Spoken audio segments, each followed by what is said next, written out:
sijaona kama wewe, una nguvu namna hii. Sijaona kama wewe, una nguvu namna hii. Sijaona kama wewe, una nguvu namna hii. Sijaona kama wewe, una nguvu namna hii. Piga mikono yako juu sana. Sijaona kama wewe, una nguvu namna hii. Sijaona kama wewe, una nguvu namna hii. Sijaona kama wewe, una nguvu namna hii. Sijaona kama wewe, una nguvu namna hii. Sijaona kama wewe, una nguvu namna hii. Sijaona kama wewe, una nguvu namna hii. Inua mikono juu. Sijaona kama wewe, una nguvu namna hii. Sijaona kama wewe, una nguvu namna hii. Sijaona kama wewe, una nguvu namna hii.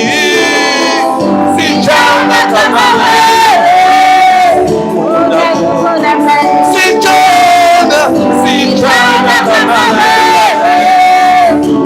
nguvu namna hii. Sijaona kama wewe, una nguvu namna hii. Sijaona kama wewe, una nguvu namna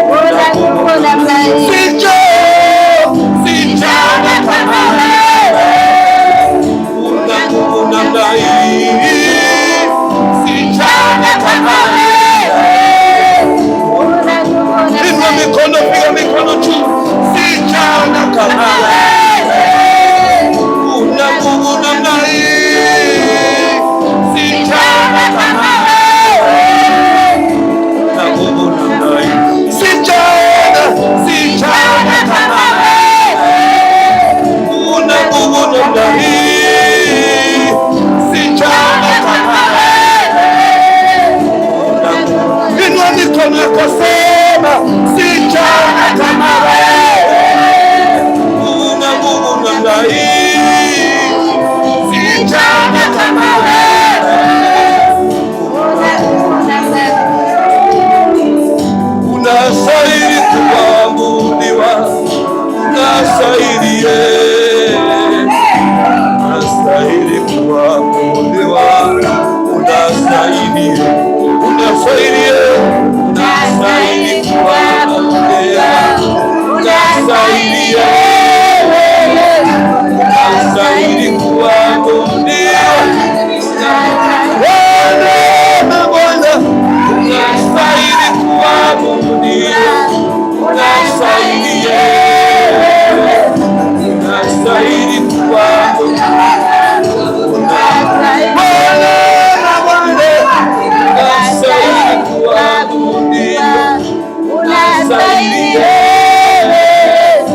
unastahili kuabudiwa. Hakuna kama wewe, unastahili kuabudiwa,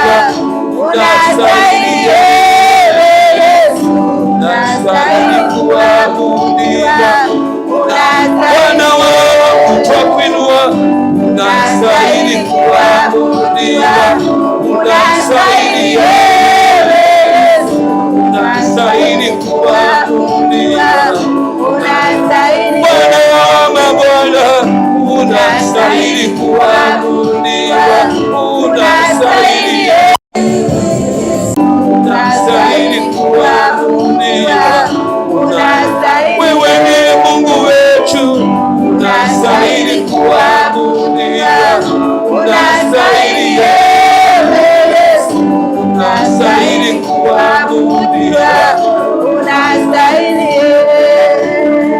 Unawape nguvu walio chini, unastahili. Unainua walioachwa, unastahili. Sijaona kama wewe, una nguvu namna hii. Sijaona kama wewe,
mikono hiyo.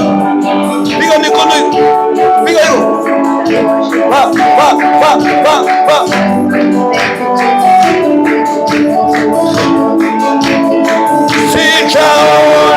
Sijaona kama wewe.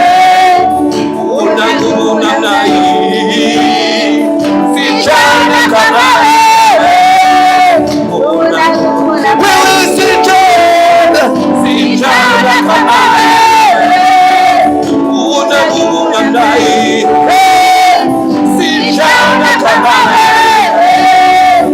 Una nguvu namna hii. Unastahili kama wewe. Unastahili Yesu. Unastahili kuabudiwa. Unastahili. Hebu tushangilie Bwana. Bwana. Are we ready to praise our God? Are we ready to praise our Maker? Yes. I want you to say hi to 3, 4, 5 people and tell them, say hi to them, tell them this is the time to praise our God. Amen. Amen.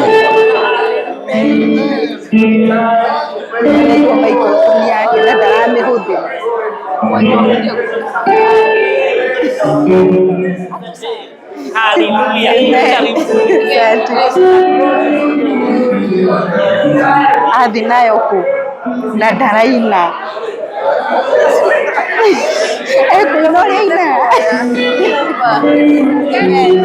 Amen.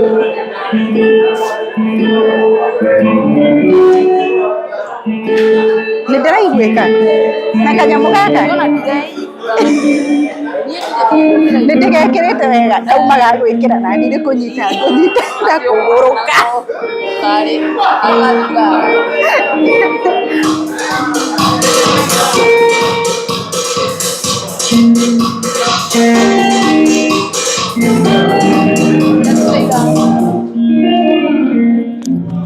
Kabesi kidogo. Kabesi. Are we ready to praise our God? Yes. Bwana asifiwe. Amen. He is our God. Amen. Sema amen. Amen. He is our Maker. Amen. Bwana asifiwe. Amen. If you see me dancing, leave me alone, because in 1997 he delivered me. Say amen. Amen. In 2004 he gave me food. He gave you shelter. Sema amen. Amen. In 2004 he was with you. Hallelujah. Amen. So we are not praising him because it's Sunday service. We are praising him only because he saved us. Amen. Amen. Amen. He created us. He loved us. Bwana naomba nitembee nawe milele. Baba naomba nitembee nawe milele. Bwana naomba nitembee nawe milele. Baba naomba nitembee nawe milele.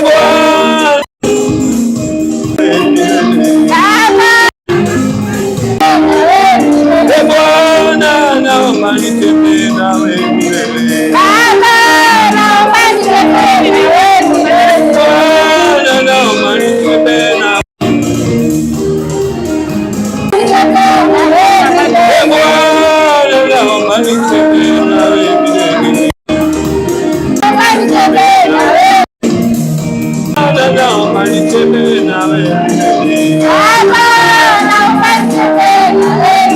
Bwana naomba nitembee nawe milele. Bwana naomba nitembee nawe milele. Bwana naomba nitembee nawe milele. Nitembee nawe. Nitembee nawe. Nitembee nawe. Nitembee nawe.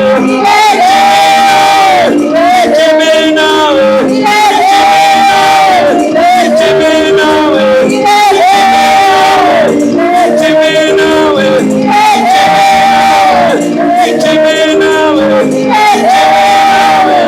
Nitembee nawe.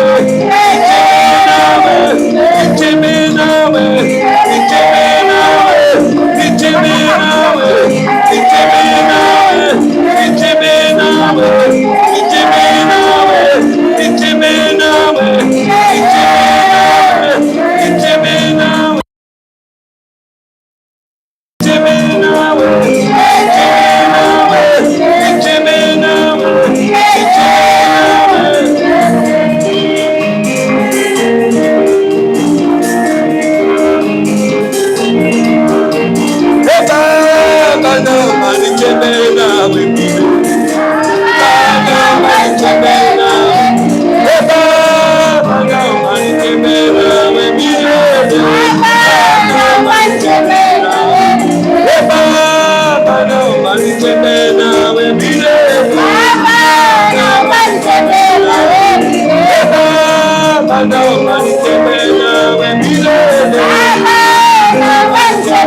Let us give a clap to the Lord for what he has done. Oh, we thank God. Those who are with us at the beginning, we read from Psalms 100, and the Bible said that we make a joyful noise unto the Lord. Yes. And now, let's get seated because we have other artists here who are going to present their songs. So we are really still going to dance. And we are going to celebrate because today is a celebration, celebrating our first anniversary. For the interest of the visitors, I am Mwalimu Joshua Gatea. I'm ordained, I'm reverend, but my name is Mwalimu.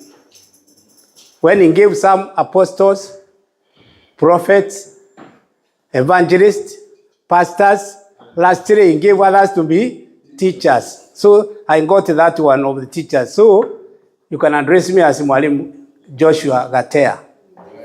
And if you cannot spell the word Gatea right, get A. Then you get it right. This is a great day for us as Full Gospel Churches of Kenya Diaspora, Lakewood branch. And we really thank God for each one of us who are here today because you knew about our celebration, you were invited during our celebration, and you have come. The feast that had a problem in the Bible is the feast where people never came to eat. And when they were sent to come and eat, they were also busy to come and eat. So we thank God for you because we have really prepared a good meal for each one of us. And we thank God because you came. You are obedient. We thank God for you, for your obedience. We thank God for your obedience. We have so many ministers here and so many guests here. And I feel that I want to, I don't know whether there is anybody receiving those people who are coming there. Hallelujah. Thank you, Jesus. Karibuni wageni wetu, ingieni huku ndani. King James, there are some seats this side.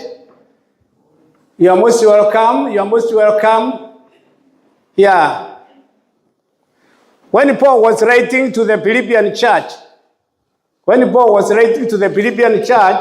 in Philippians chapter 1 from verse number 3, the Bible says, I thank my God every time I remember you. All my prayers for you.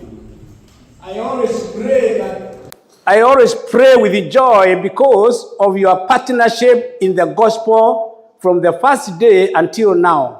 You are here because of the partnership of the gospel with us, and that's why we thank God for you. King James, we thank God for your partnership with us in the gospel. Yes, that's what Paul is telling the Philippian church, and he's writing it when he is in prison. But he is full of joy until he says that I thank my God every time I remember you. In all my prayers for all of you, I always pray with joy because of your partnership in the gospel from the first day until now. Being confident of this, that he who began good work in you will carry it to completion until the day of Christ Jesus. Amen? Amen. Yes. The confidence. I am confident. Being confident because the one who began the good work will bring it to accomplishment. The one who started the Full Gospel Church here will bring it to accomplishment. Hello, my brother. I'm looking at my brother who was coming in the Bible college in Kenya 20-something years ago. Why don't you stand up and they see you are bold head? Yeah. Yeah. I thank God for you, my brother, because you are part of my building of my life. And I thank God for you. So I want to welcome Reverend George, who is the pastor of this church. This church has got a pastor and it has got a teacher. That's the goodness of it. So next time you will find a prophet here. The other time you will find an apostle and so on. So I welcome Reverend George Kiro, who is the senior pastor here, to welcome the visitors because he knows them better. And he is the person who has got that authority. Welcome. Thank you. God bless you, Pastor Gatea. Praise the name of the Lord. Hallelujah. Amen. I welcome you all in the mighty name of Jesus. Feel free. Feel you are somewhere. I was wondering how this could be without you. In the name of Jesus. Itaingia pale. Because how we have gone, the way that Si una kebo yako. Utachoma pale. Ingia hapa. my wife are the ones that started this work. We are the God. Utaonyeshwa ni tekniko. Tekniko tu. Hey, Bwana asifiwe. Praise the name of the Lord. And you come here, Praise the Lord. Hey, karibu pastor. Bwana asifiwe. Karibu sana, karibu. Welcome. Mumekuja, mumefanya vizuri. You have really made our joy complete. Yes. Okay, thank you. Normally she doesn't have many words to talk. She just talks very little, but she's very clever. And whatever she needs to go and to do, she makes sure it has been happened to what she needed to be. Nanielewa. Hajigomeri, wetawatea, kwegomera. But whatever she wants to be, I salute her. And many times, men, we should salute our partners, our spouses. We should salute them. Me, I have the experience of having one wife before, and after that she has gone, and I have experience to have another wife. I know the difference. Amen. Praise the name of the Lord. And that time I was saying, if you want to go, go. They are not 12, like the apostles. I'm going to have another one. But when she went, that's when I knew, wow, I was in a big loss. And the people left me. Have you changed? Do you hear me? Yeah. But I thank God. Everyone can leave you and can forsake you. But I, the Lord, I will not forsake you. I have decided in my life to serve the Lord. I have decided. I do not do it because people are doing it. I do not copy how people are doing it. But I have decided, and the God, He Himself, knows that I, George, I love Him. I do not cry easily. But whenever God starts me, in my heart, I do cry bitterly because of the love of God. Praise the name of the Lord. We need to be men and women that will be men that we should worship and respect our Maker, because where we are is because of the Lord. Bwana asifiwe. We are celebrating 1 year since we came here. We came here, both me and my wife, both of us, 2 of us. Now don't you see how God has done for us? Tumezaliwa, tuko na wengi. Mungu asifiwe. Amen. Dear brothers and sisters, and that's how I want to say how Jesus said, whoever shall leave his brother, his mother, his sister, I will give him many sisters and brothers, and after that I will add him the everlasting life in his life. Amen. Therefore, we welcome you here, my brothers. We welcome you here, and we are very, very much excited to see you here, because had it not you, we could not be here. Mungu asifiwe. Kwa hivyo, kwa sababu ya wakati, because of our time, nina wageni wengi, and I don't know how am I going to start to say or to, but I want to say every minister who knows that he serves the Lord, can you stand up? But not my guest speakers, not my guest speaker. Any other minister that serves the Lord, starting with my colleague Milka here. We have to stand up. And these people are people whom we need to respect them, because every time the Bible is saying they are there. Okay. Because they are there because of our lives. And every time they do still going kesha, they are awake every time because of our lives. I need Gatea to give them the microphone to to say their names, very free, and all of them, ministers only first, because we have to respect them. Because it is good for them to speak. Can you give them this one or mine if you don't care? Yeah, give them.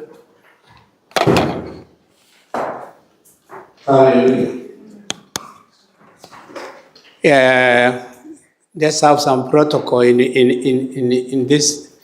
Pastor Anthony.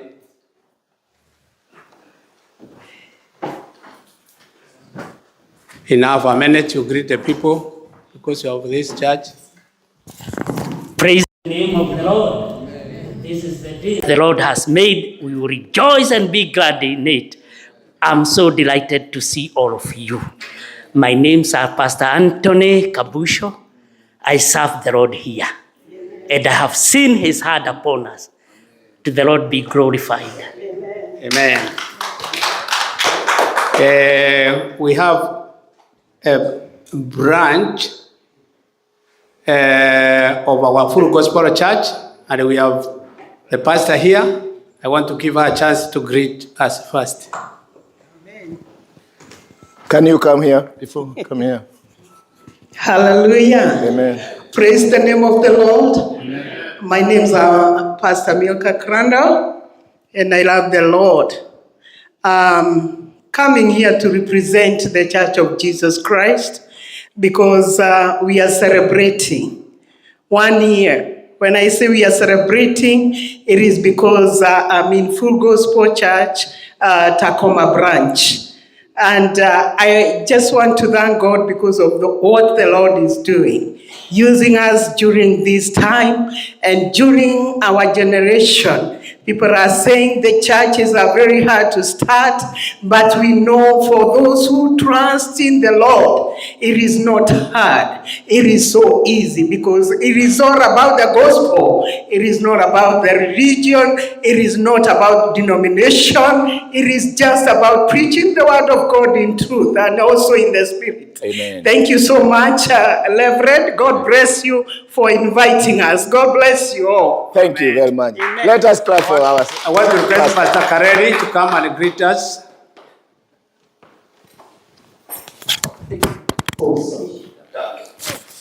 Hallelujah. Praise the Lord. Amen. I'm Pastor Peter Kareri. Christ is Lord and Savior. I know I've come late. I was meant to be here early. And I rejoice with Reverend George. I'm part of the people who ministers together with him every Sunday afternoon after coming from our church. I'm normally here. Otherwise, I can say that the blessings of the Lord make us rich and addeth no sorrow. Thank you. Amen. Glory to God. Even in heaven, there will be favor. Some will have better crowns than others. So I want to give my friend here, who we were in college with. Yeah. I wanted to say his name because maybe he changed. Oh, no, I haven't changed. Praise the Lord. Praise the Lord. My name is Pastor Gilbert Muraguri, and I love Jesus Christ. He is my personal Savior. He has never let me down for over almost 60 years since I got saved. He has been my Lord and my Savior. And I don't want to say much because I'm not a speaker, but pastor and the other pastor here, he was my student when I was teaching Bible school in Kenya. And he was in the branch he was in, our pastor here. We were preaching with him in Full Gospel Churches of Kenya. Exactly. So all my years, I got saved in the Full Gospel Church. The roots that I have are all from the Full Gospel Church. My children were all born there, and today they are almost 50 years. And I got married in Full Gospel Church. Thank you. And I have lived there all these years. And even when I go to Kenya, I visit many churches of the Full Gospel Churches. Thank you. Thank you. And God bless you. Let me now come this side now. Hallelujah. Buena asifiwe. Amen. Amen. Amen. Praise the Lord. Mercy. Amen. And Shane Jackson from International House of Praise, North in Burlington. I just want to say, Reverend George has always been so supportive of me since day one. And we are going far, my brother. Exactly. Amen. Amen. But I just want to say, that God is a rewarder of those who diligently seek him. Amen. And there is nothing that we do for the Lord that is in vain. So every step of the way, as long as we're glorifying the Lord, we are working towards his kingdom coming here on earth, as it already is, but spreading that kingdom out to others. Amen. So nothing is in vain. Praise Amen. God. Amen. God bless you. Shane is my best friend. We have been worshiping with him, and he's good. He's our nearest and friend. So that he has come all the way from, what do we call there, Margaret? Burlington. You have seen that he's a friend. Very far. Burlington, all the way. Simpigie makofi.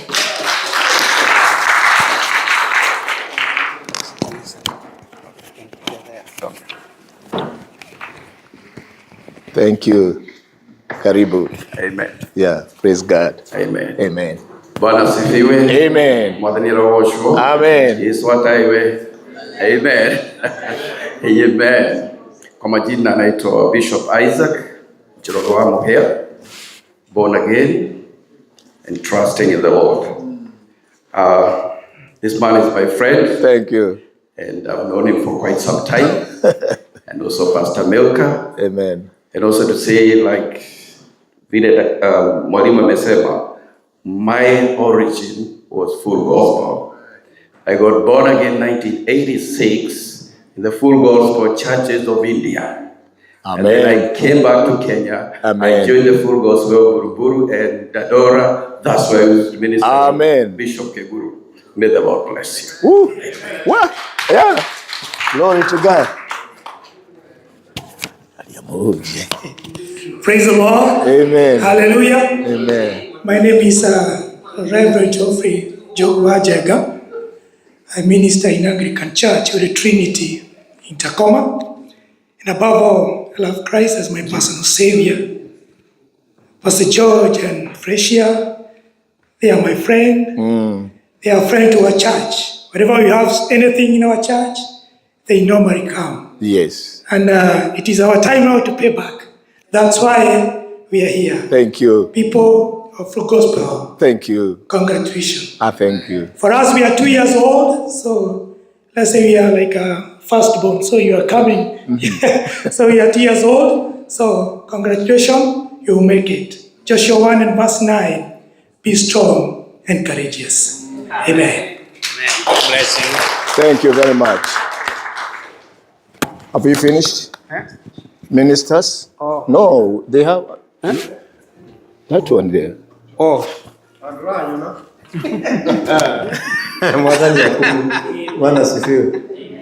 My name is Reverend Moanjao. I love the Lord. I got my wife here, Lucy. Hi. Amen. Thank you. We minister or we worship at All Saint Life Tower, Kent, under Bishop Samuel Njoroge. And we love the Lord Jesus. He is our personal Savior. And my wife. That's why I'm saying we are, because I got our testimony. Praise the name of the Lord. And God is good. He has kept us. He has saved us. We've gone several things. and we have seen you guys start with us from the time we started, time we got married here. And again, we came here for another occasion here. Something was happening, and many things have happened here and have come. And Reverend Kiro has been with us all that time. And Kabucho, he is also my friend. He ministers here. My friend, I have known him since the time I've been coming here. So God bless you and do you good. Thank you.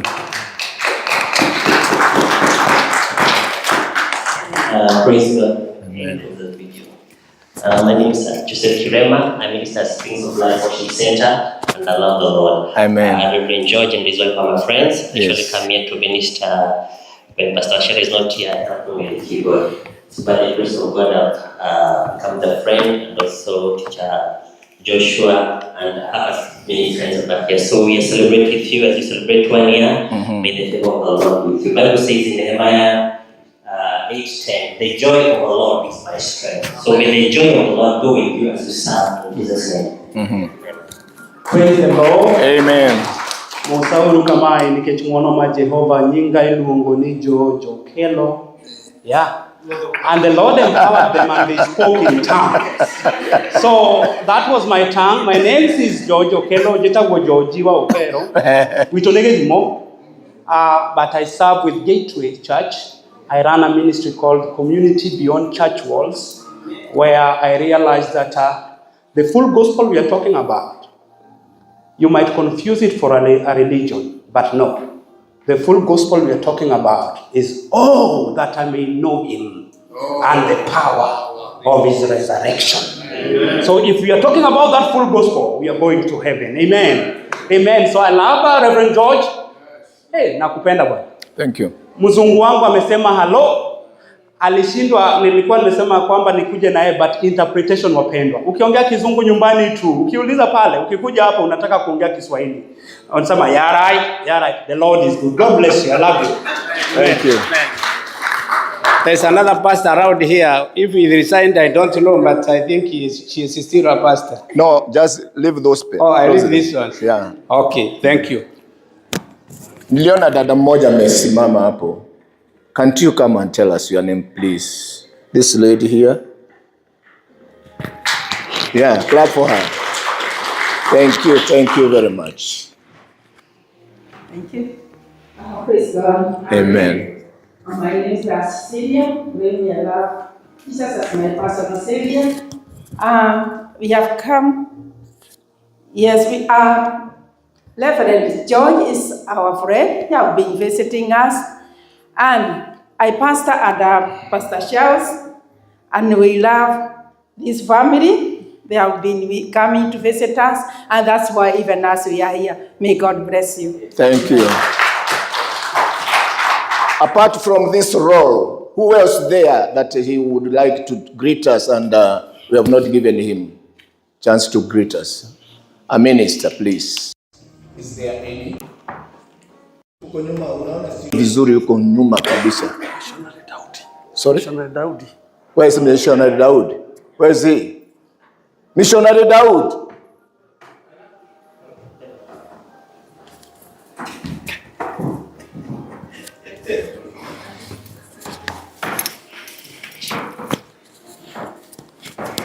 Thank you. God is good and all the time. That is good. And that is his nature. Praise the Lord. Amen. I'm blessed to be in this place, and I thank God to come and celebrate with my parents, Reverend George and Mom. They have been my parents for a long time. This man of God hosted me for 2 good years, and he became a great father to my life. And I thank God because the life I have lived in Washington, it's because of him. And so I appreciate him. Congratulations as you celebrate 1 year. And the Bible says in the book of Isaiah chapter 54, verses 2, that enlarge the place of your tent and let them stretch out the curtains of your dwellings. Do not spare the lengths of your cords and strengthen your sticks. Thank you. God bless you. Thank you very much. Let us clap for him.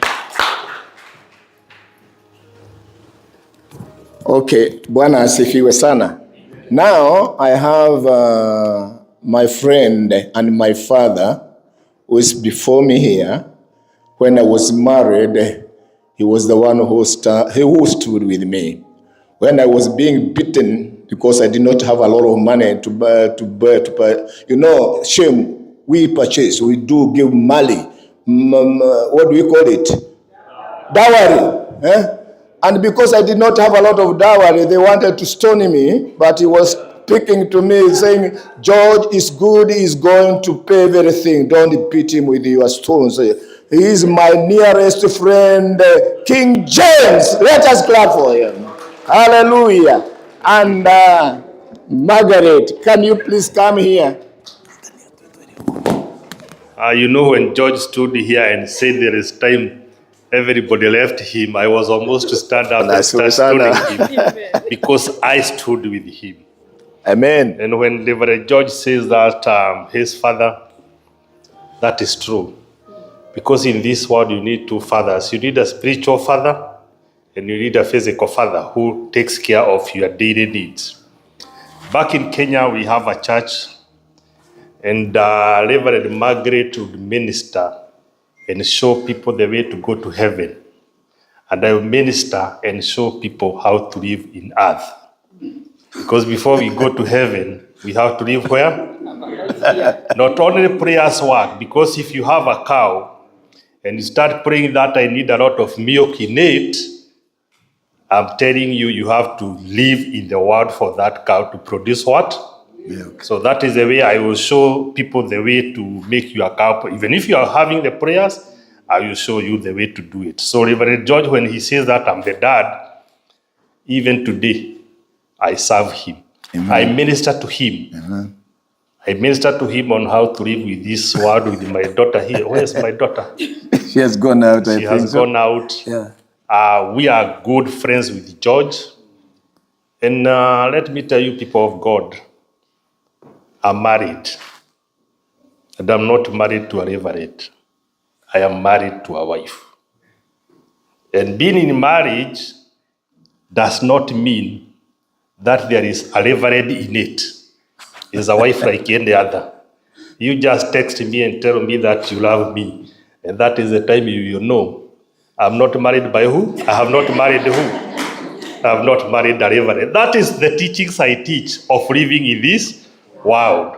So thank you very much, George. Mm-hmm. I'm so happy for you. Thank you. As you celebrate the first anniversary in this church. I really felt honored and appreciate you for the work you have doing. Amen. And the way you have created friends. Thank you. I do attend this church, and I know all the friends, the people who came here, they came to celebrate with you. Amen. Not because you have cooked for them. No. It's because they love Amen. you. And they also minister with you. Even if you don't see them here, they are your supporters. Amen. Anybody you see here supports you. Yeah. May God bless you. Thank you. Thank you, Dad. Thank you. Don't you hear my dad?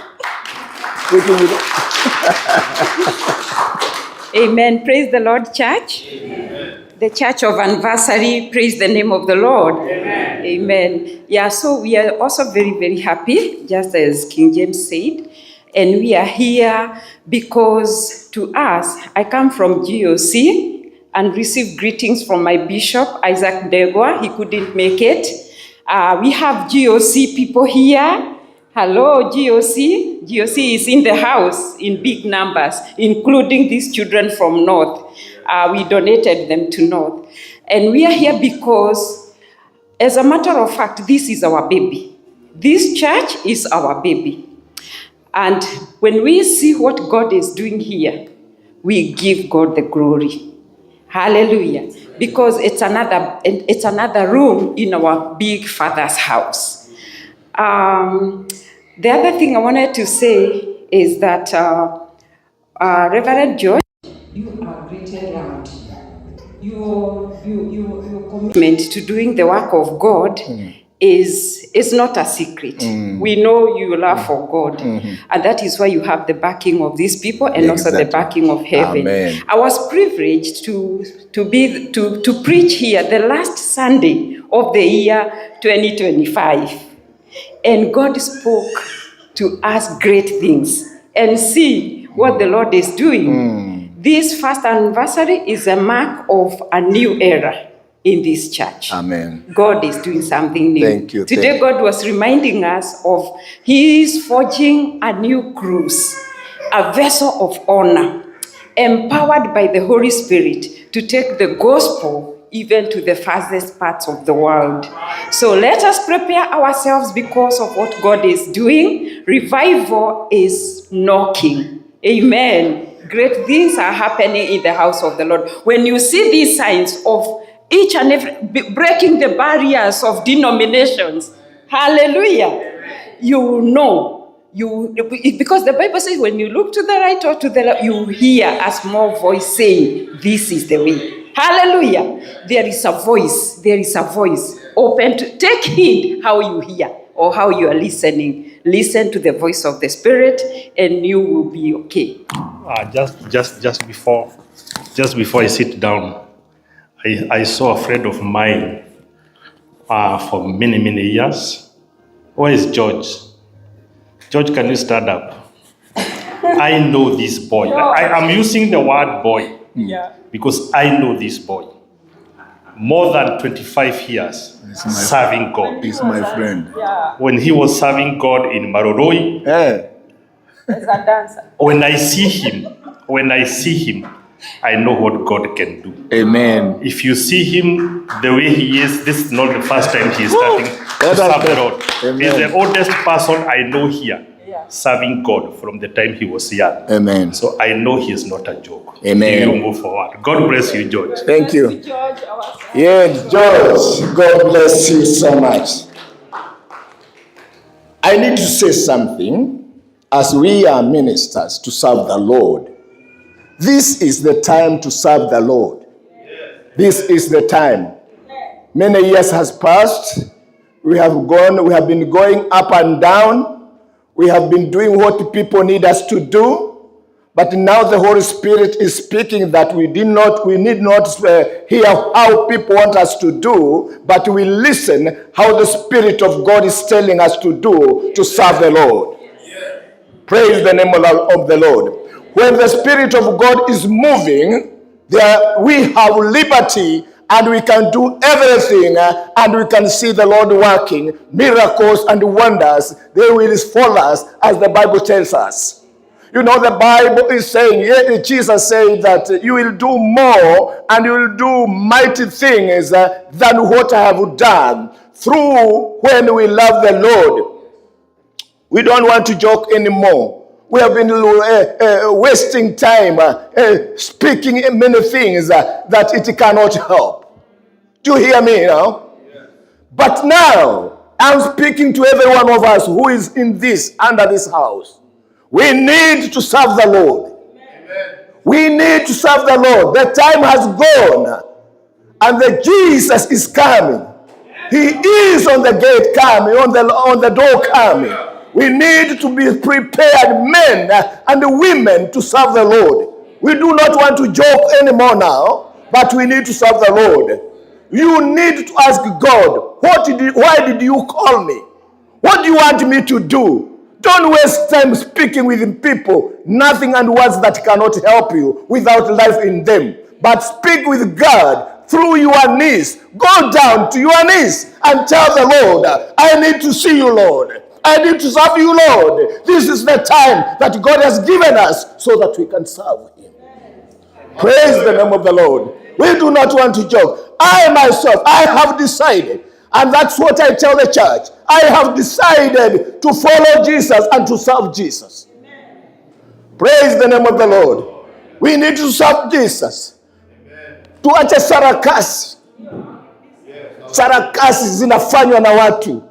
They are doing things, concerts, without life in them.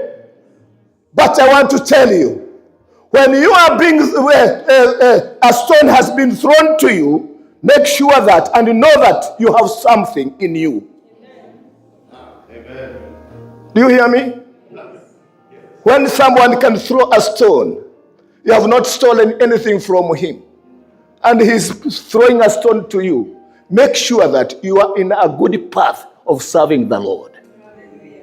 It doesn't matter. And it is, we cannot say because we are the Lord, we are the servants of the Lord, we shall not go temptations and trials and other things. But this is our food on our way going heaven. And God, through the Holy Spirit, is going to teach us what to walk and how to walk and the direction He is going to give us to serve the Lord. Hallelujah. Praise the name of the Lord. Praise the name of the Lord. We do not want to joke anymore. Let the people, men and women, stand still and tell the Lord, now the time has come so that I can serve you.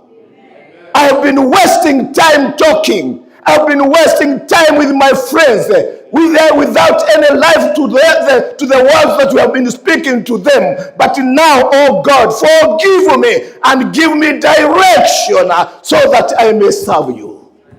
Bwana asifiwe. Bwana atukuzwe. Bwana ainuliwe.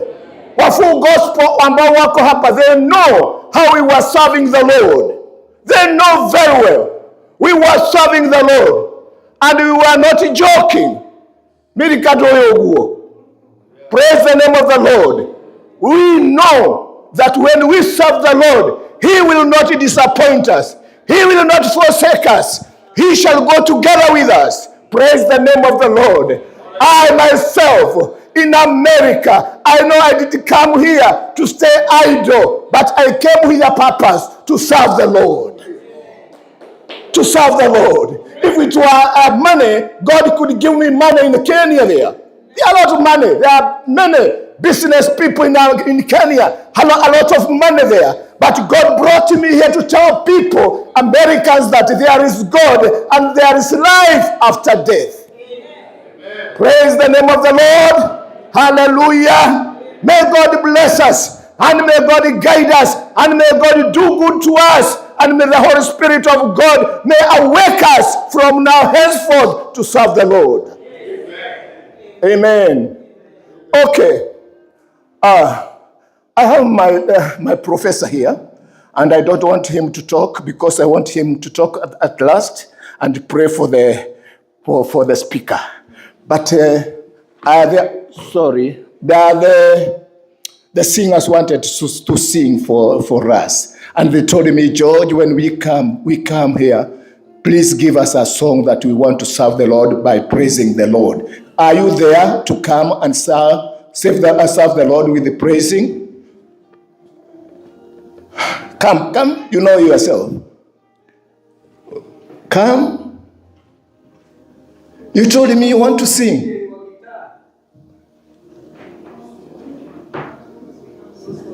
And urenda koina ambao ukaire guitar we. Come, others let them come and sing for us. You have to call them. Now I'm going to call them. I am your dad. You know very well. Now come. I'm calling you now. And after being here, your pastor will guide you what to do. Praise the name of the Lord. Praise Jesus.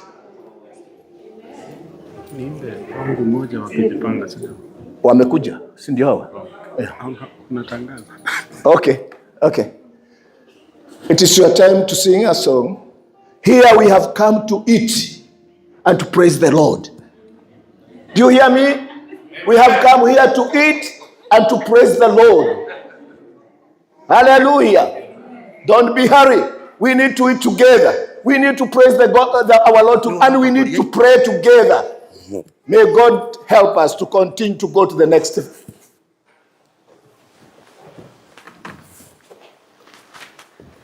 Bwana asifiwe. Praise God. Hebu nisalimie hivi. Mimi naitwa Pastor Washira na nimeokoka. Yesu ni Bwana. Ninachezanga keyboard na nahubiri Yesu na naibanga nyimbo nikiwa nimeokoka. Sema amen. So today was our first day. I'm the pastor mwenye mulisikia kiturendi na huku sijui kwa so I'm the person who said that I may rather eat cabbage instead of what do we call it? Yeah, instead of eating meat and wine, dining together with the people who are not going straight, according to the word of God. Bwana asifiwe. So we started our new church today, and Reverend George was there. May God bless you so much, mtumishi, and you are a father. He was there. Thank you. Na tulikuwa hapo. Hawa ni God's Love Church, hawa ni washirika wetu, na tukasema ya kwamba tuko na wimbo, and they are saying tuimbe hiyo wimbo ya Danieli ambayo inasema ya kwamba tutikulia nyama kafatolie mboga. Mko sawa? It is a prophetic song. DJ Kipoti. Prophetic song. Amen. Bwana asifiwe. Are we ready? Thank you.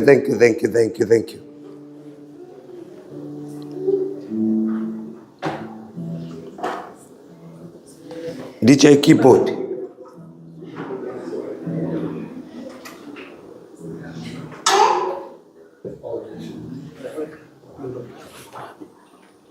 DJ.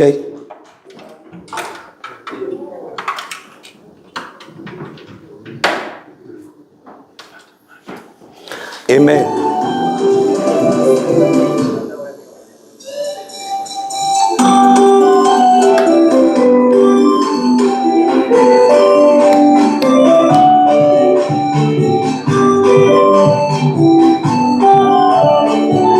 Hallelujah.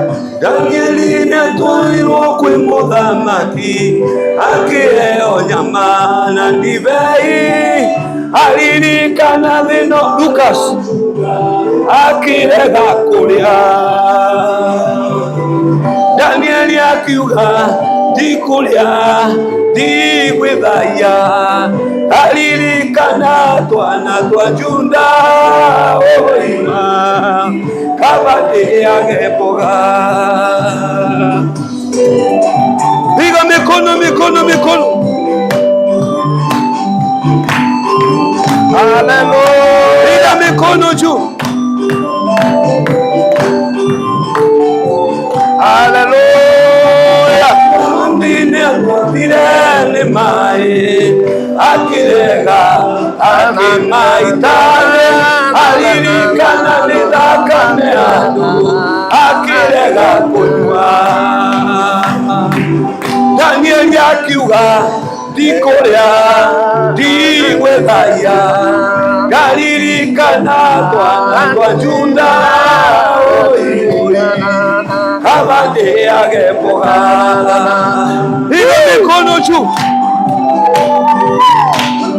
Piga mikono yako juu.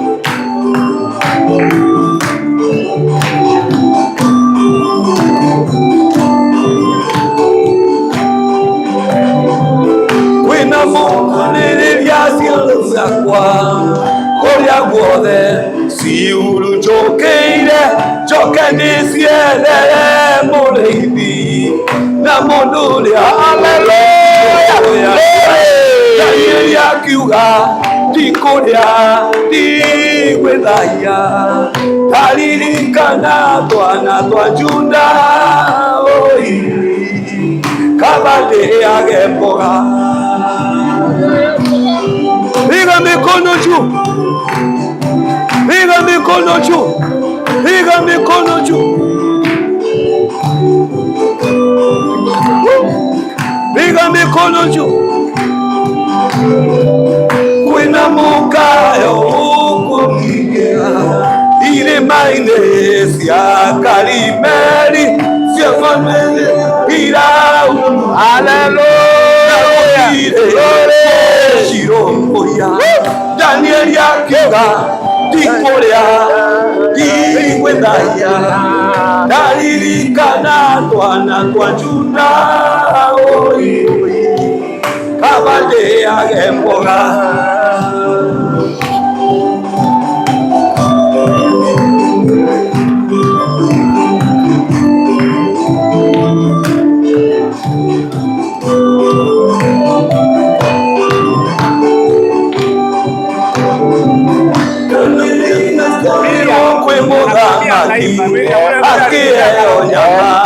ndibei aririkana thina uria we Juda akirega kuria.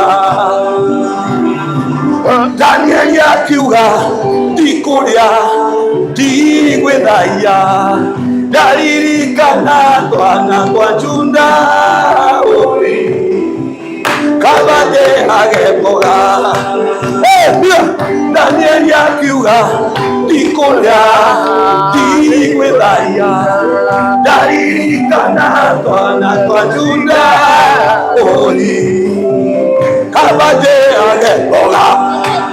Koine Danieli akiuga ndikuria ndigwithaia ndaririkana twana twa Juda kabande ageboga. God bless you. Hallelujah. Hallelujah. Hallelujah. Praise God. That song is a prophetic song. As Pastor Wachira was singing, when I was listening to that song, because this is the second time to listen that song, is a prophetic song. Ministers, wake up. We should not go and defile ourselves with things that cannot help us. But let us go to the work of the Lord. Praise the name of the Lord. Bwana asifiwe. Amen. Haya, kijeni Wangita. Amen. It is your time. Amen. Sasa hapa Thank ni you. kufurahi na kukura. Huko ndio ukanana kulia. Glory to God. Yeah. Tokorea tokene toigwa kigo kia Ngai. Eni.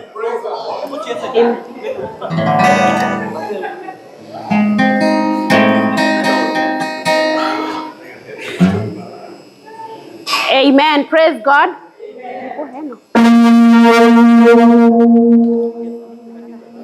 Nisaidie na stand, yes. Praise God. Hallelujah. Yes, my name is Jenny Wagita. I don't know how to do it. It's guitarist Jenny Wagita. That is my name. That is my social media name, but my name is Jane Wairimo Wamoshagi, and I'm born again, and Jehovah has been my Lord. So I sing when I'm born again. I think I'm the nearest gospel singer here. I released my first song last year in November, Nwega Fafa, and I will do that. And this year I released another one at the beginning of the year, Negoigwa Marurumoy. It's all about the Lord's blessings. That this year the Lord is doing something for those who have been waiting for Him. It is their year.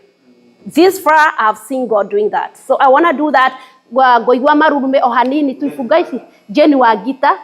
Goigwa marurume nyine tu ifugo igere negetha riu nyine ne wega tuine na inywe. I just want you to hear. Now please mwabie YouTube listen to that song. Let it become a blessing. And yeah, if God touches you, subscribe. Amen. That is the only way you can support us. That is the only way you can support us. Subscribe to the song and comment. Encourage others through your words. Amen.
kiugo kĩa Jehova gĩgĩkinyanĩra, kiugo kĩa Jehova gĩgĩkinyanĩra. Hĩndĩ ngũigua mũrurumo wa mbura nene, mbura nene irathima ciakwe kiuga ĩtũũraga, na mĩaka magwetere ĩno rĩu Jehova nĩyo.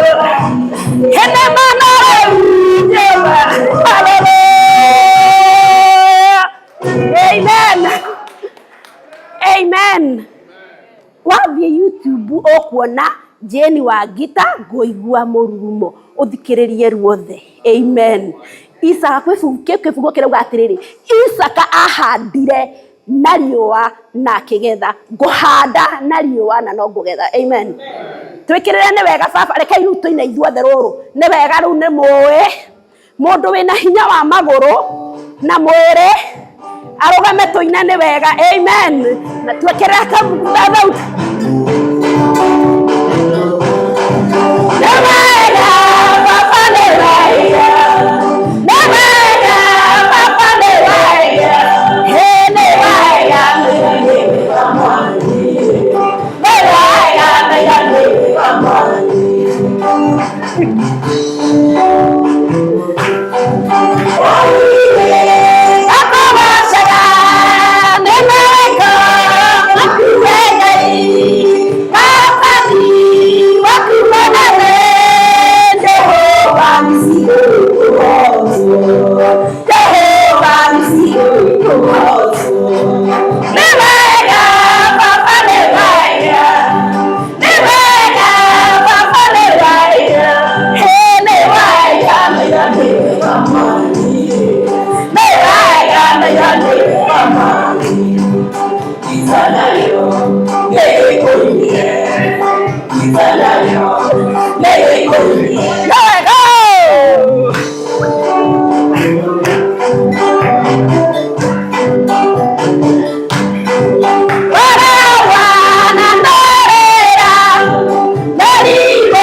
sana. Ngai aromurathima. Asante Na mwike sana. wega. Thank you for the opportunity, Reverend George. Thank you. God bless Ngai you. atore amuhadete. Asante sana. Congratulations for Thank the you one very year. much. Tunawapenda hata nanyi. Amen. Asante sana. God bless. Tuna mwimbaji wa mwisho.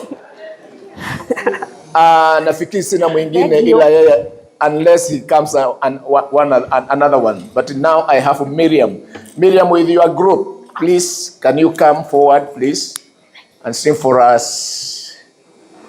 Now, can we clap for that group coming, please, in the name of Jesus? They are good friends of ours. They have come. Hallelujah. Praise the name of the Lord. Ona daddy. Glory to God. Glory to God.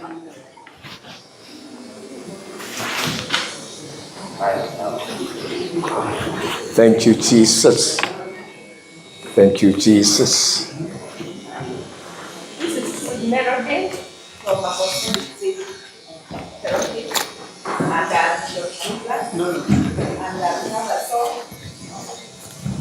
thank you, Pastor George. put it together.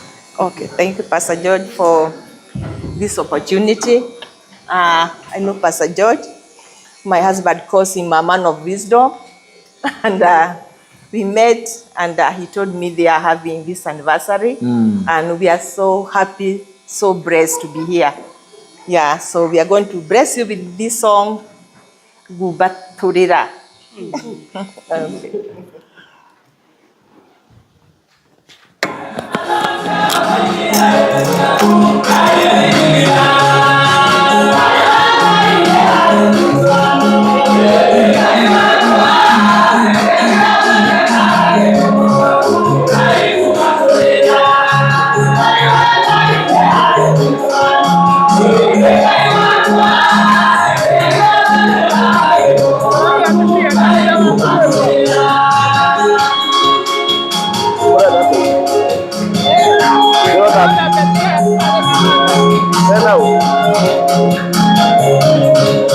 Na mwisho. Yato maito na mwisho.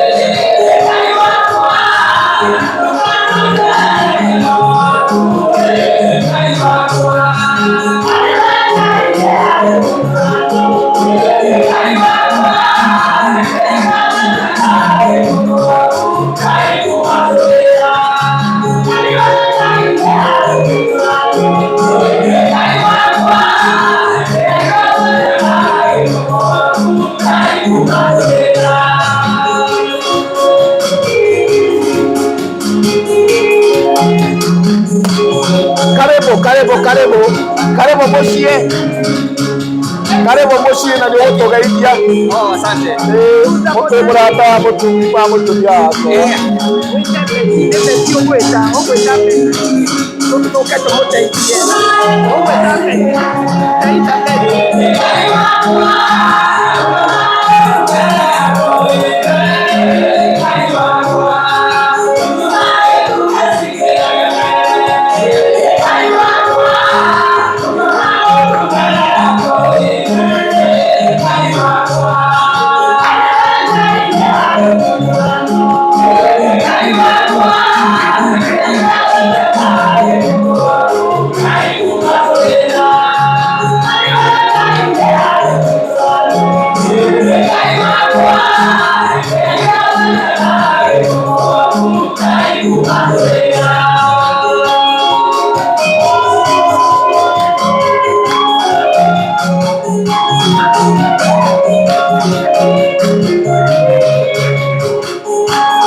Okay.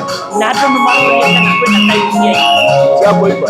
Siako hiyo hiyo. Aboti gani? Unakuongoza wimbo wa kutoa sadaka. Watu wanatoa sadaka.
Hallelujah.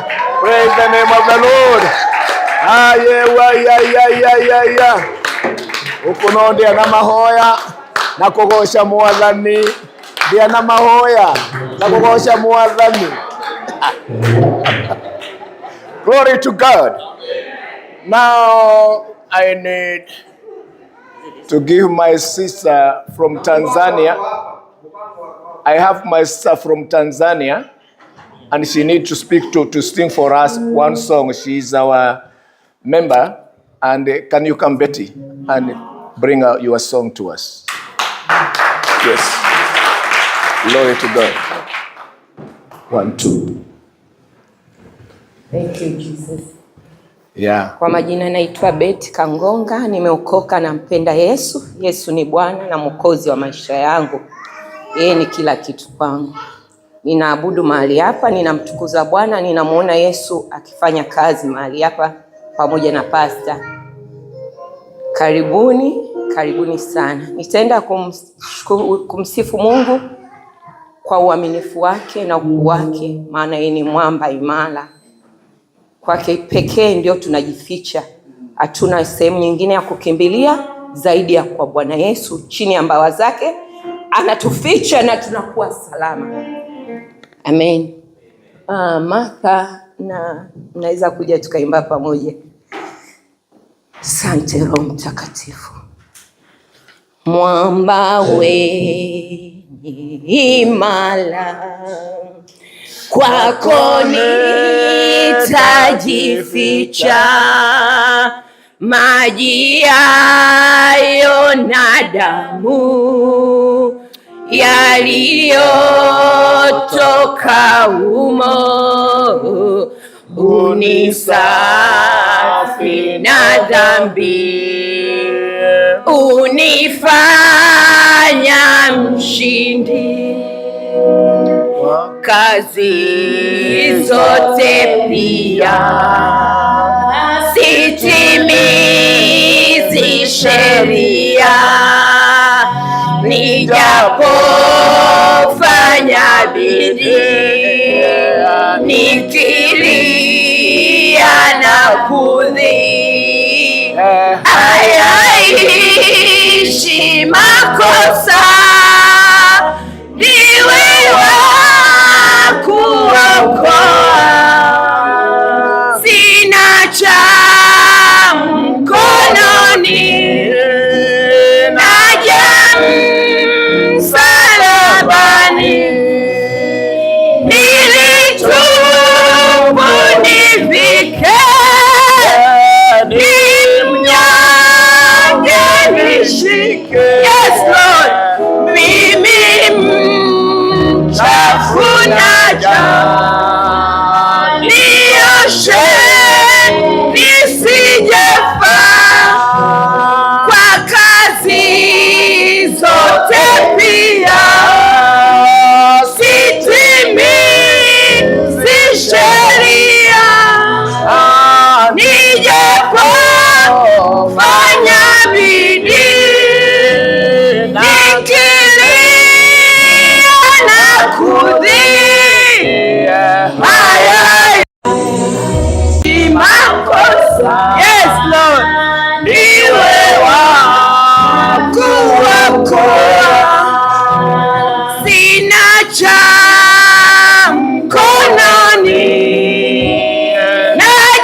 napona damu nioshe nisijafa. Tuwapigie makofi mazuri. Tuwapigie makofi mazuri sana. Thank you, thank you, thank you.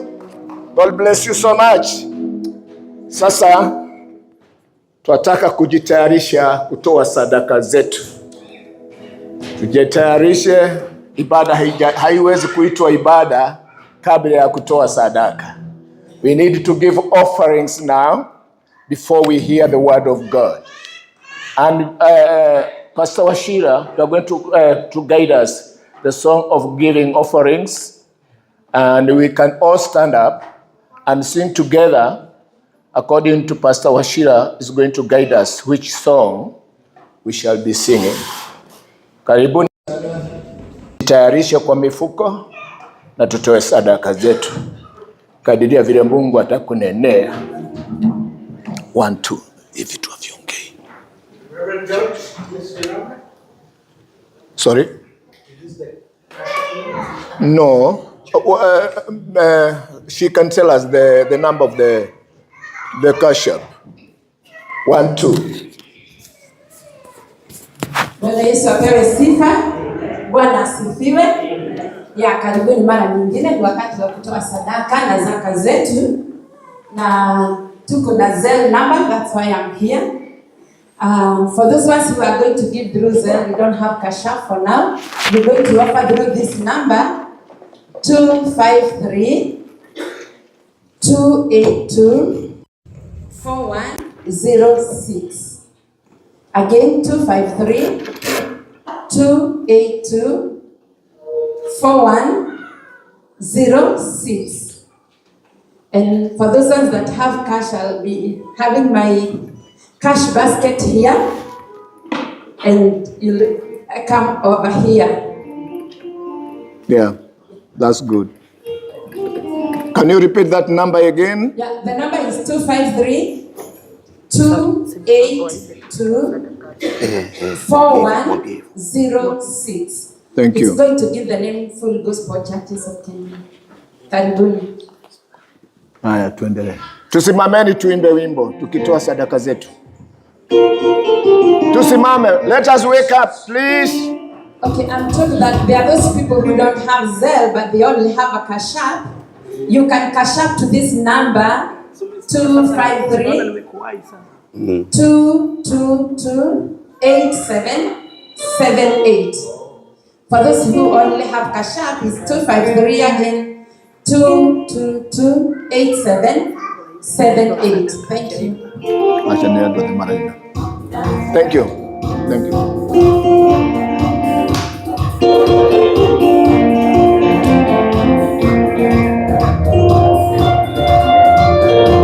Ngai wakwa wewa magegania. Ngai wakwa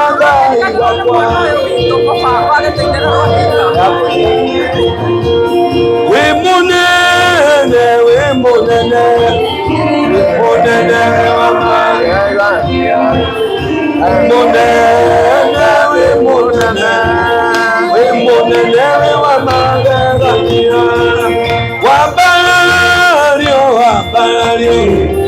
Wambalio le wa magegania.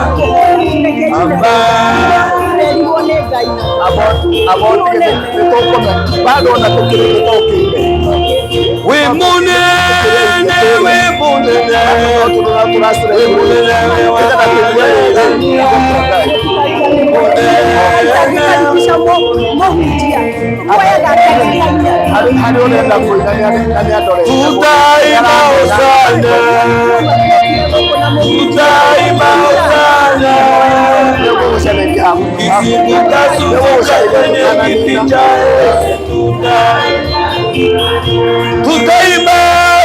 tutaimba hosana. Tutaimba hosana. Ukizunguka kwenye kiti cha enzi, tutaimba hosana. Tutasifu hosana. Tutasifu hosana. Tukizunguka zunguka kwenye kiti cha enzi, tutaimba tutaimba hosana, tutaimba hosana. Tukizunguka zunguka kwenye kiti cha enzi, tutaimba hosana. Ibindanione amaize makwa nekile kichole maze mwanone mulirikane. Ibindanione amaize makwa nekile kichole maze mwanone mulirikane.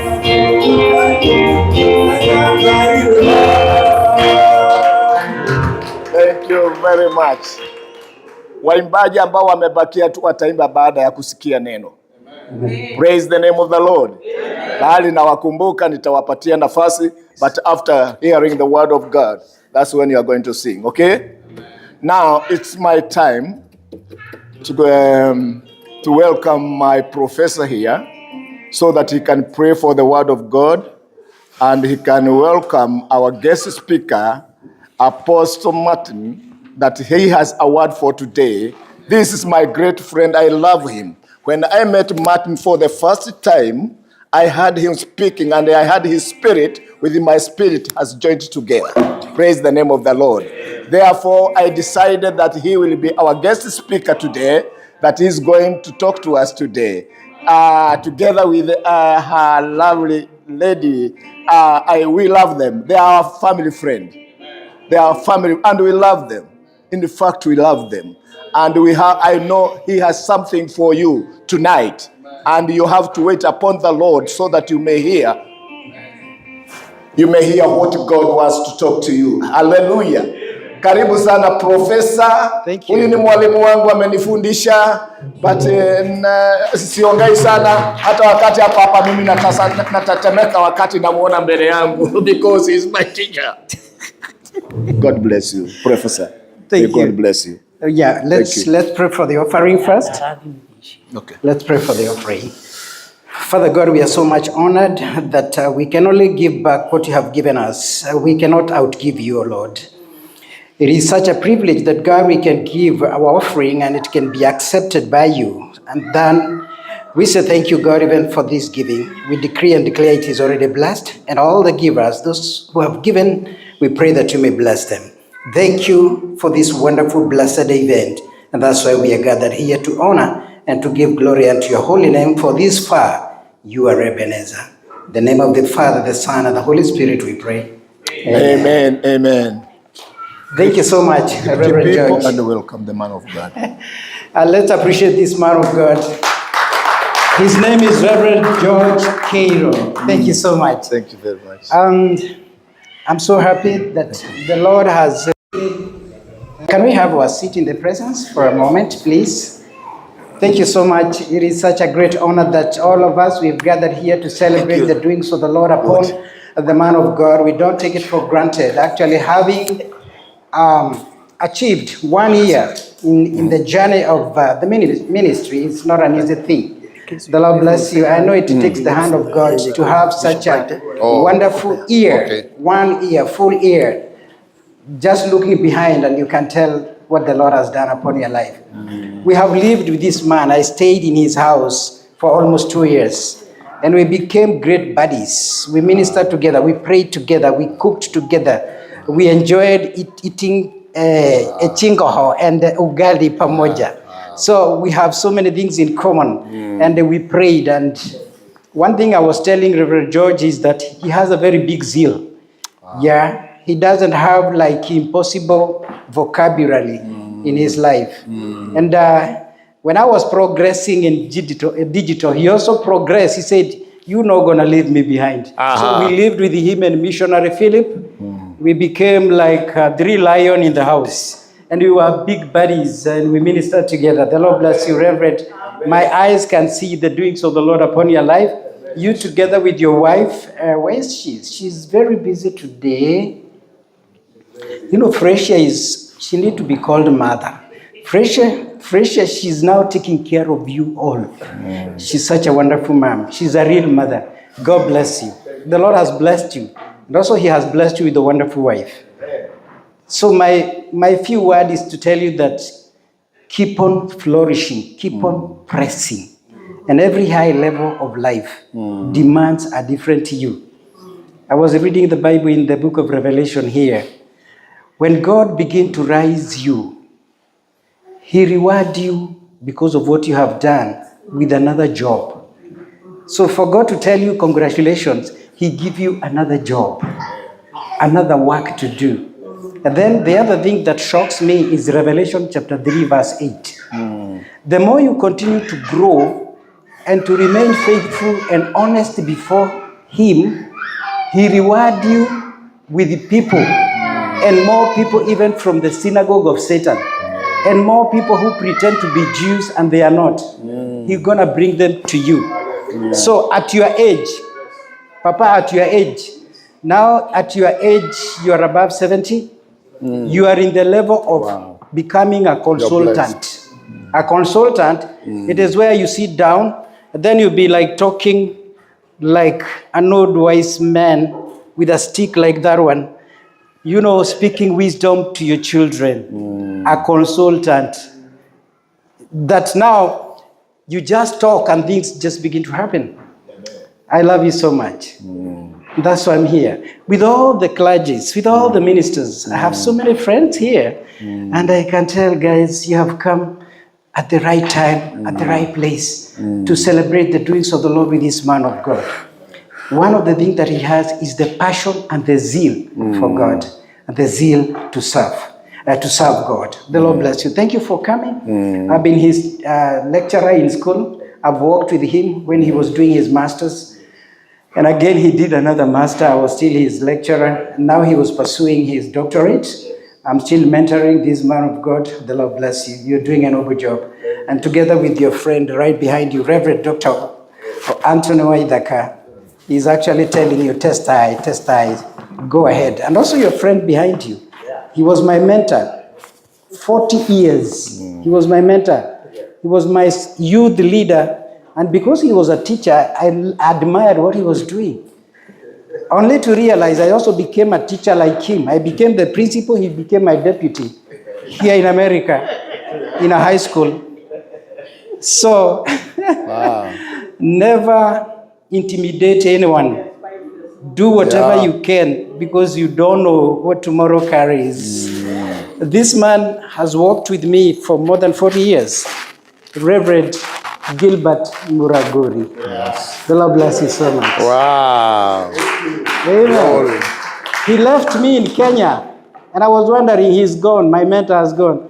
Only to realize, was it last year? He came where I was a teacher, and then he became my deputy here in high school, in a certain school, and I was like, Mungu ni wa madogo Daniels. Now we are together again. The Lord bless you, man of God. I celebrate you as well. And they have worked together with Reverend George for quite a long time. Yeah. So my origin of church is full gospel. I was raised in full gospel since I was 11 years. I'm almost there at the 60th level. And I thank God because of this grace. So when I hear this name being mentioned, full gospel churches of Kenya, if I would write a book, this word will appear in every page of my book. In my dissertation, when I was doing masters, I wrote about it because I know how we've been raised, how we were brought up, and the discipline we were given. And it was not easy. It's a church of discipline. Yes, nilifukuzwa mara 6 kubeba wasichana na baiskeli. So it was not easy. So, and we are coming from the crusade, just to carry one with the bicycle, that was, you are fallen. So, and I got born again 6 times, because, so my salvation is strong.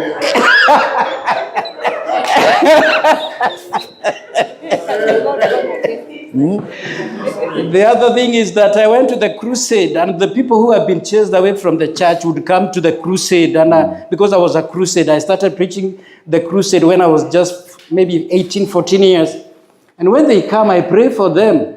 Then going back to the church, I say, hey, I have people who got saved in the crusade, they are here. Only to realize they were supposed to finish 6 months outside. Then I was summoned. Who told you to bring them back before time? Another utakula bench. Then I go back there. So another excommunication. So that is how we've been brought up. Hard knocks. Can you say hard knocks? Hard knocks. Until today, the Lord has blessed me. I'm the president of priesthood. I believe that we have the priesthood here. If you're here, can you just, we have the priesthood. There are many you see here. I'm their leader. I lead a group of pastors here, and we are great buddies. The Lord bless you. Amen. I also can see my neighbor, Reverend Kirema. He's my neighbor in Nakuru. You have seen me preach. And the person who knows me more is Jane wa guitar there. Wow. Started preaching to her when she was in high school. I would go high school and play box guitar. I also can play like her. Maybe she admired me playing music. I was playing guitar in high school. That was like 36 years. It's over. 37 maybe. Okay. We've walked a journey. So let me tell you, serving God pays well. Serving God pays. Hii kazi inalipa na inalipa poa. Si ndio ngee? Hii inalipa na inalipa poa, sio? Asante sana. The Lord bless you. I really admire how Washira does. You know, let's keep on praying for Washira. Washira has a star.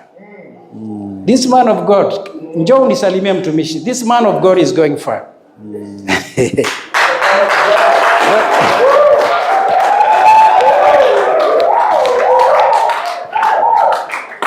Thou shalt not fail. And he is going far. Amen. And the Lord will keep you and protect you. In Jesus' name. You are going far. Amen. Wow. Thank you so much, man of God. Amen. Martin, the Lord bless you. Amen. We are here so that the Lord may use you, speak the mind of God to us. Amen. We love you so much. Allow me to pray. Can we stand on our feet? Yes. As I pray a very short prayer. Father God, we are so much honored. Thank you even for this wonderful gathering. It is not by might, nor by power, but by your Spirit. Oh Lord, we thank you. We celebrate the joy of salvation, the gift of life, and the gift of sober mind. Thank you for good health. Even as we sit down to listen to your servant, oh Father, we pray that you may minister to him, even as he minister your mind, your will, your purpose, your oracles upon our life. We say yes for every spoken word of Rema to our life. In Jesus' mighty name. Amen. Amen. Amen. Welcome, sir. Let's give Reverend Martin. Glory to Jesus. Wow. Praise the Lord. Karibu sana. Karibu sana. Thank you so much. Amen. I'm going to ask my wife to join me, even as I request her to say something more, and then God will give us opportunity to hear the word. Okay. All right. Amen. Hallelujah. Bwana asifiwe. Amen. All protocols observed, reverends, ministers in the house, I salute you in the name of Jesus. I am so honored to be here. This is not the first time we are. This is home to home B. Amen. And Reverend and his lovely wife are our parents. They are wonderful, wonderful men and women of God. We honor them. We salute them. When they call us, we come. And therefore, I will just introduce myself. My name is Margaret Mogoro, and I am a mom of 3. I always tell people that I am a mom of 3 of all sizes because I have big, small, and in between. My son is somewhere in here. If Andre, you are here, you can just wave. He's somewhere. Probably he just stepped out.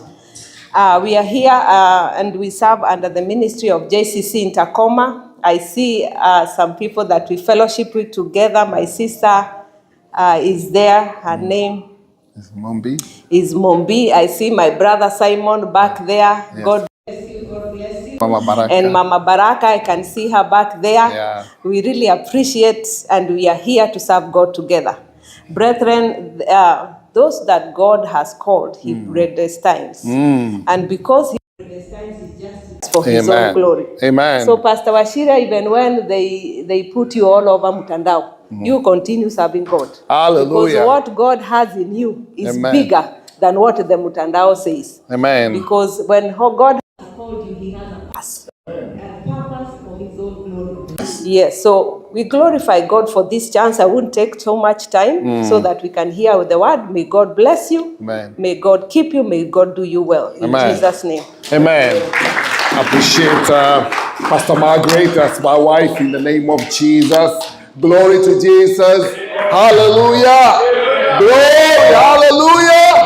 Amen and amen. I just want to appreciate Reverend George and your lovely wife for honoring and humbly allowing me to be here to share this celebration together with you.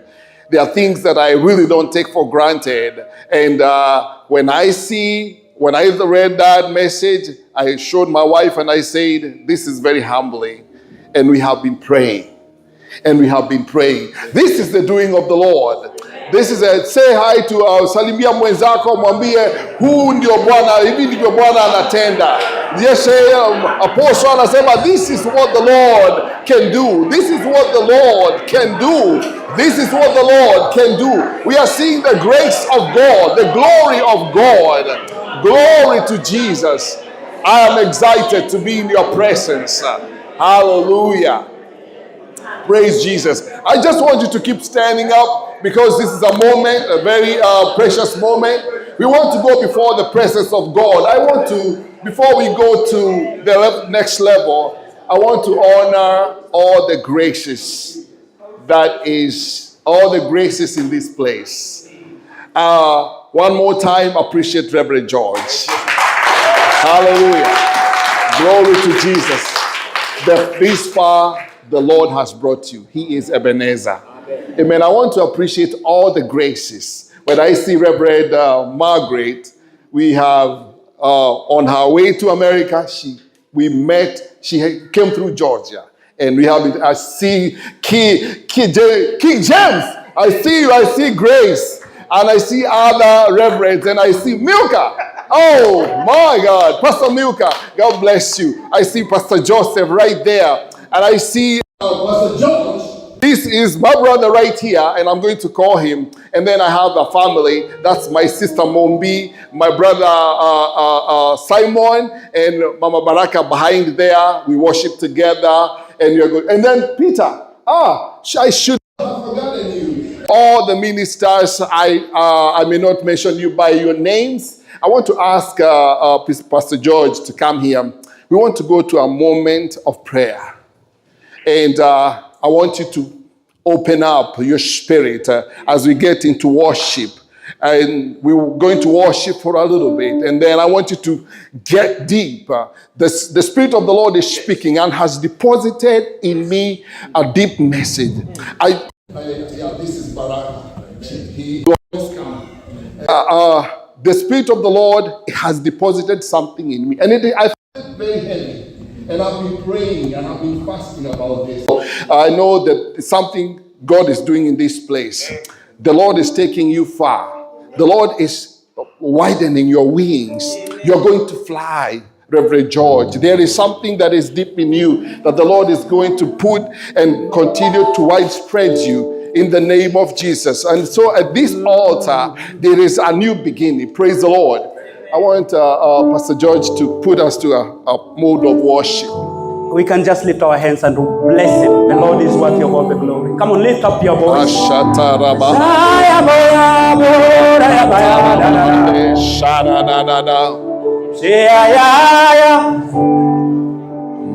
Tunakupenda Yesu. Hallelujah. Tunakupenda Yesu. Amina. Tunainua sauti zetu kwa Mungu wetu. Tunakupenda Yesu. Amina. Sema twakupenda, tunakupenda.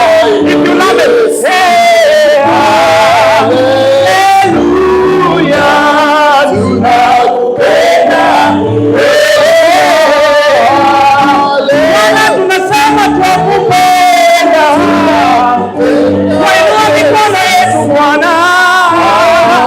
Haleluya. Tunakupenda Bwana. Tunakupenda Yesu. Haleluya. Tunakupenda, tunakupenda. Tunakupenda, tunakupenda. Haleluya. Tunakupenda Yesu. Inua mikono yako zaidi ya kichwa chako, mpatie Bwana ibada ya sifa.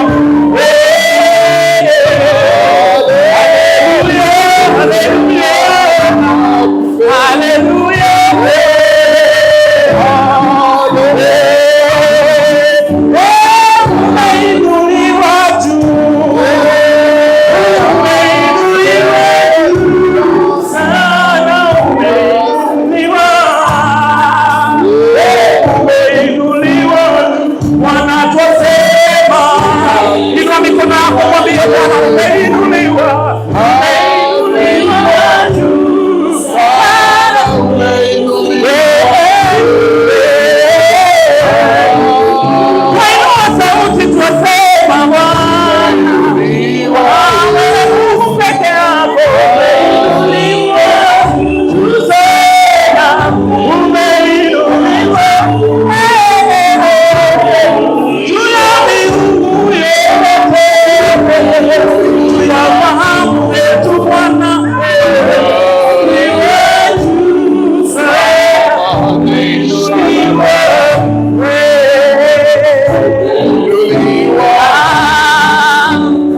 Umeinuliwa juu. Umeinuliwa juu sana. Umeinuliwa. Umeinuliwa. Umeinuliwa.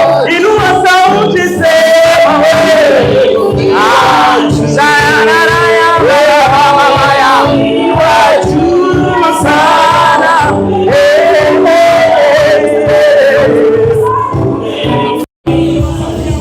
Yako mwabudu Bwana. Ora ya bebe ya mazeka. Shea ya boya. Shema ya baba ya bebe. Shema ya derere. You are the most high. You are the most high God. You are the most high. You are the most high. Lift your hands and tell him, you are the most high. Highly lifted up. You are the most. You are the most high. You are the most high. You are the most high. You are the most high. You are the most high. Jehovah, you are the most high. Jehovah, the most high. Jehovah, we give you praise. Jehovah, we honor you. We honor you.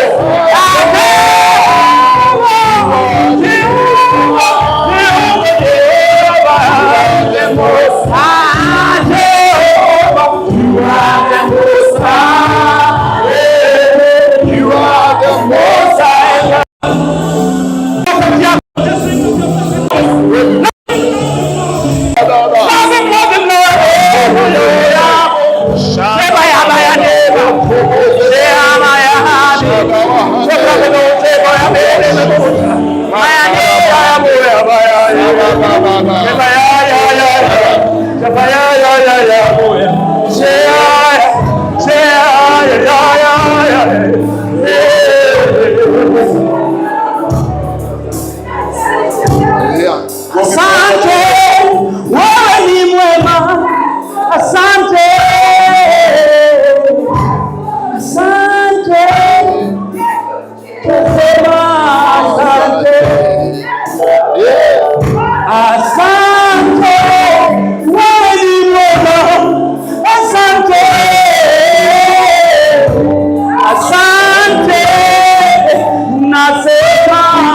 asante. If you can lift up your voice and tell him, Lord, asante, wewe ni mwema, asante,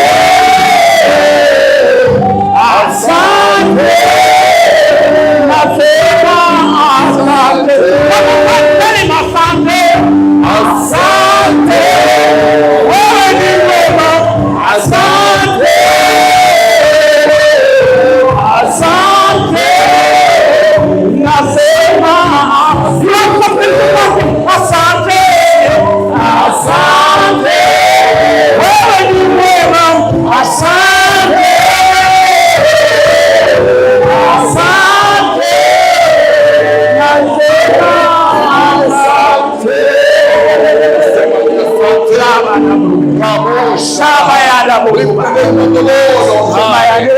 Exalt his name, go before the presence of God. Just speak to the Lord, speak to the Lord.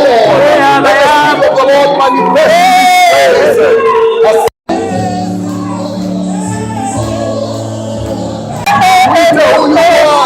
Anaweza kutenda. Exalt the name of the Lord. Rabo Shalahane, Hapoze Katahane, Rabba. We worship you, Lord. Hosebona Hande, Akaboza Nashate.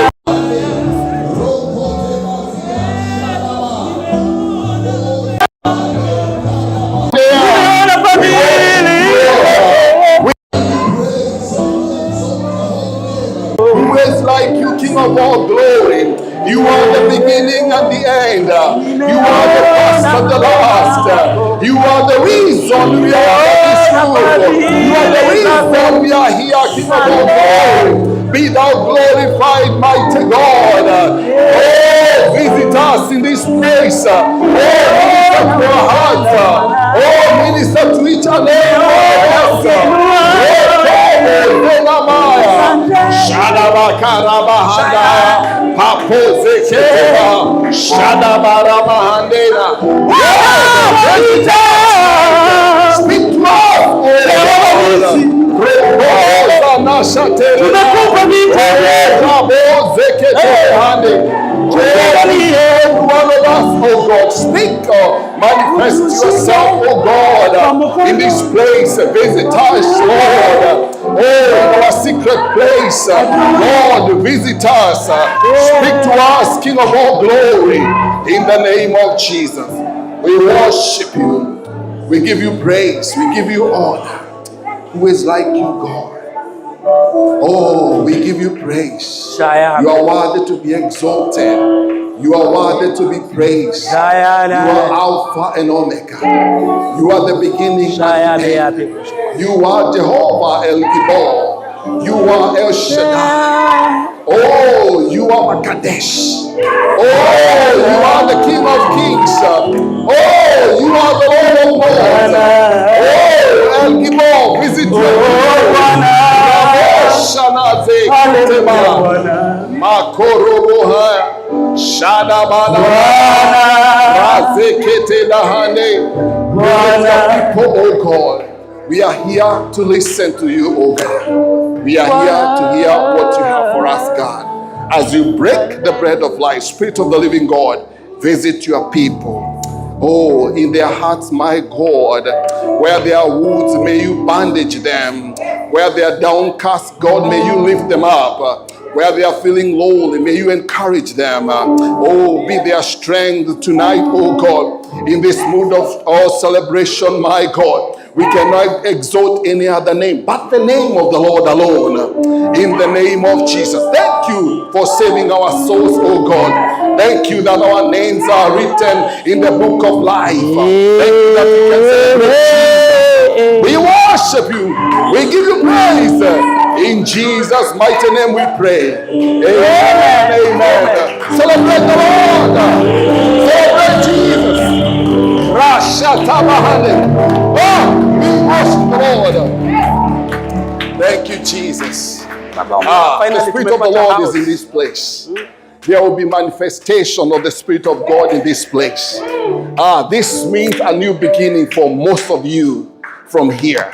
When the servant of God had in his spirit that we are here to celebrate, that was an open door for you to celebrate. When the Spirit of God deposits something in him, that means that there is also a celebration that is coming out of you. Oh, this is a river whose streams make glad the city of God. And you are now the distributaries to receive. And so when the Spirit of God deposited in you that there will be the celebration of 1 year of Full Gospel Church here, then it means that we shall celebrate it. So the Lord is making a way in the wilderness for somebody. So we are not celebrating alone. We are celebrating. So this is a celebration for victory in the name of Jesus. Hallelujah. Have your seats in the presence of God. Glory to Jesus. Hallelujah. The Spirit of the Lord is in this place, and the manifestation thereof, we shall see the Lord will do a new thing. This means multiplication. When I sit and I look, I see multiplication. There is honor. I see when I hear honor, then I see the blessings thereof, because we have a Father. When I sit here and I am here as a son, then I see an honor. So I'm here to receive from a Father.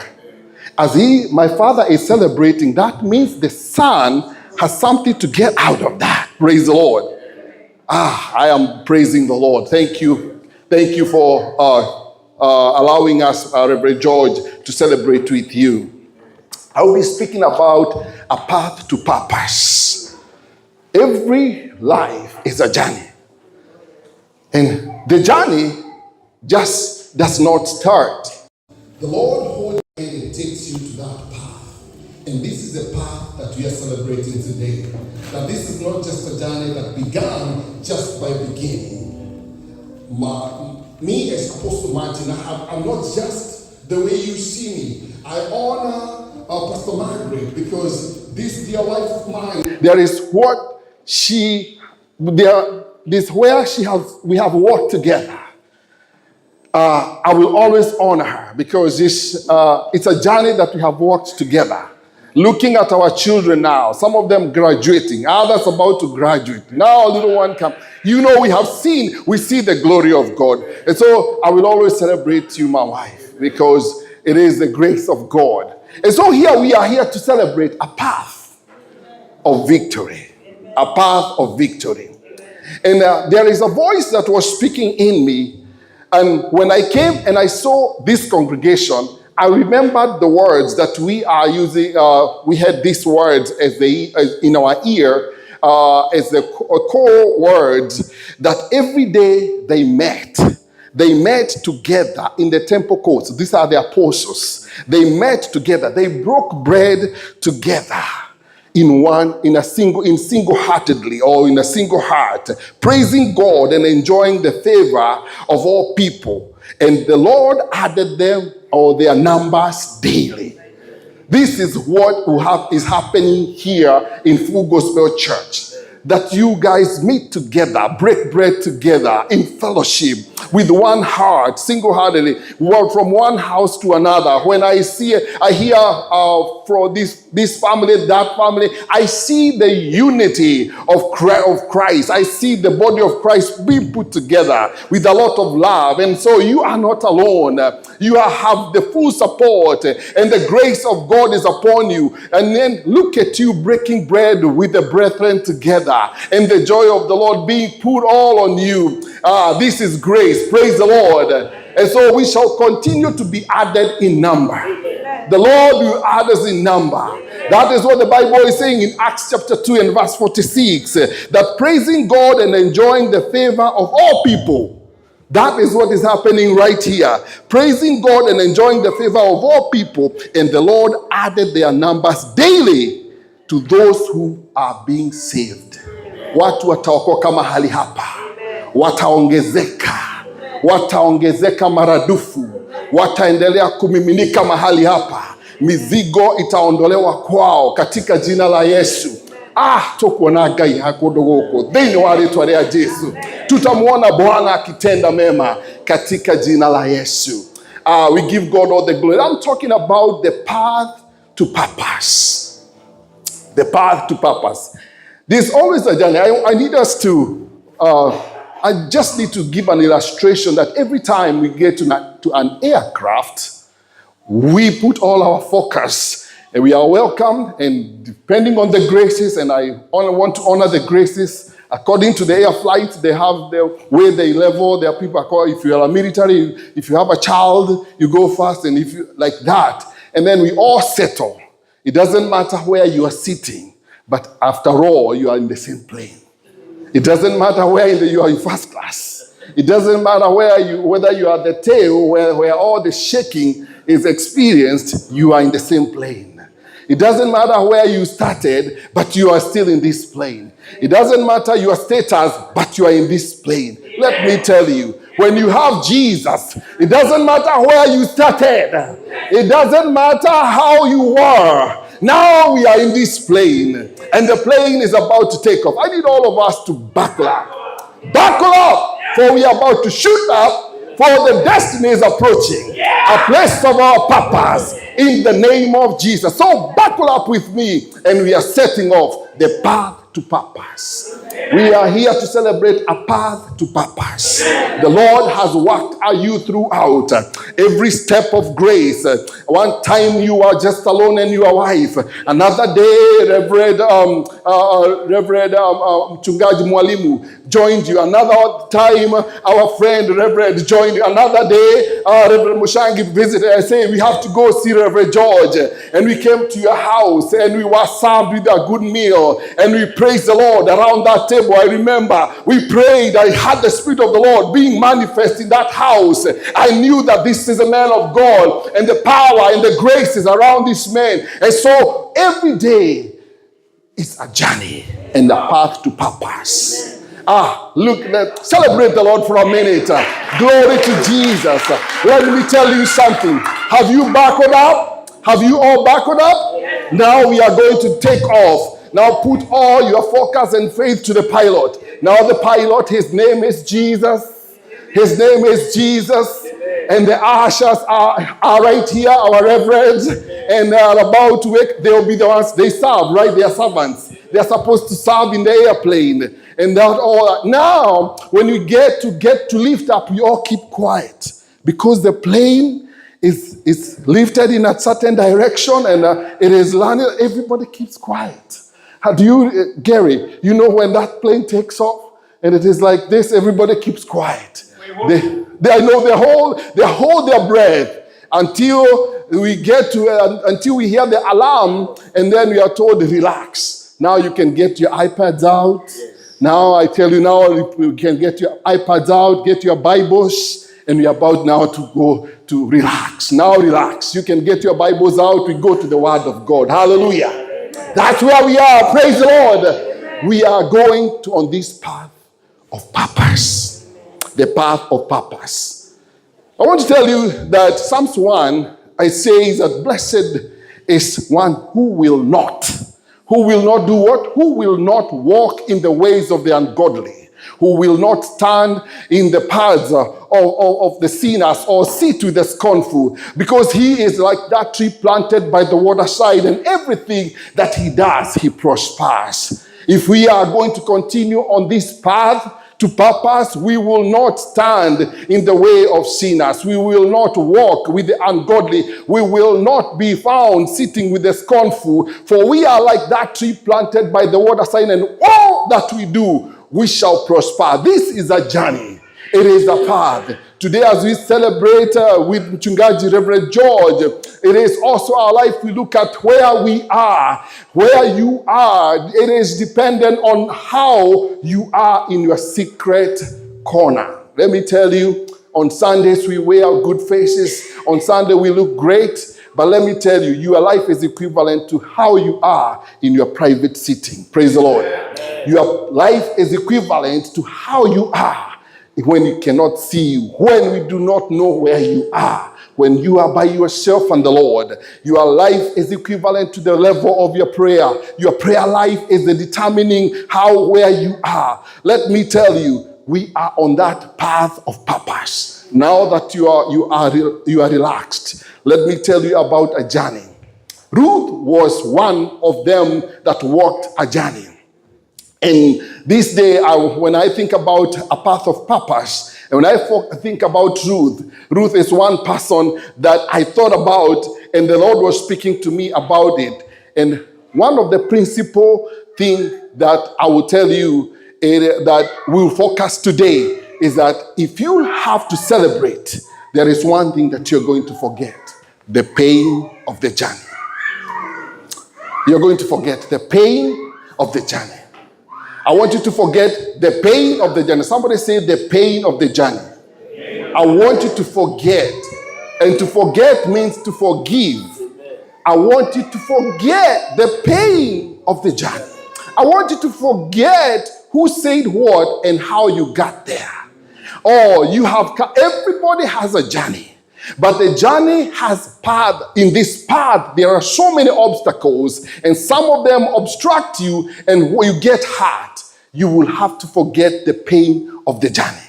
Ruth decided that though I have lost a husband, my mother-in-law has lost a husband, one thing that we shall do is that we shall forget our pain. And then Ruth, the mother Naomi, continued to insist that we have to go back.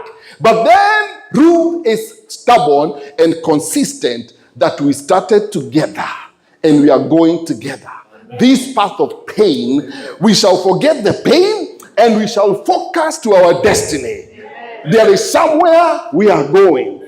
I tell you, if you are focused to where you are going, I need you to forget the obstacles and the pain thereof. I know that there is a point you feel, say, though I have come this far, there is this and that. I need you to put that, shove it aside, because there is somewhere you are going. There is somewhere you are going. The Lord is going to multiply you and take you to another level. But you have to get off the baggage of pain off your shoulders. The Lord is going to use you mightily in a major way, because unless you shelve that pain, Christ did not hold on to that pain. He knew pain was coming. He knew pain was on the way. But then guess what? Redemption was through pain. And he knew that though he would be crushed, he knew that it is after crushing, the new image is what we are going to wear for us to get to our destiny. Praise the Lord. That is where we are. I need you to focus and think about Ruth.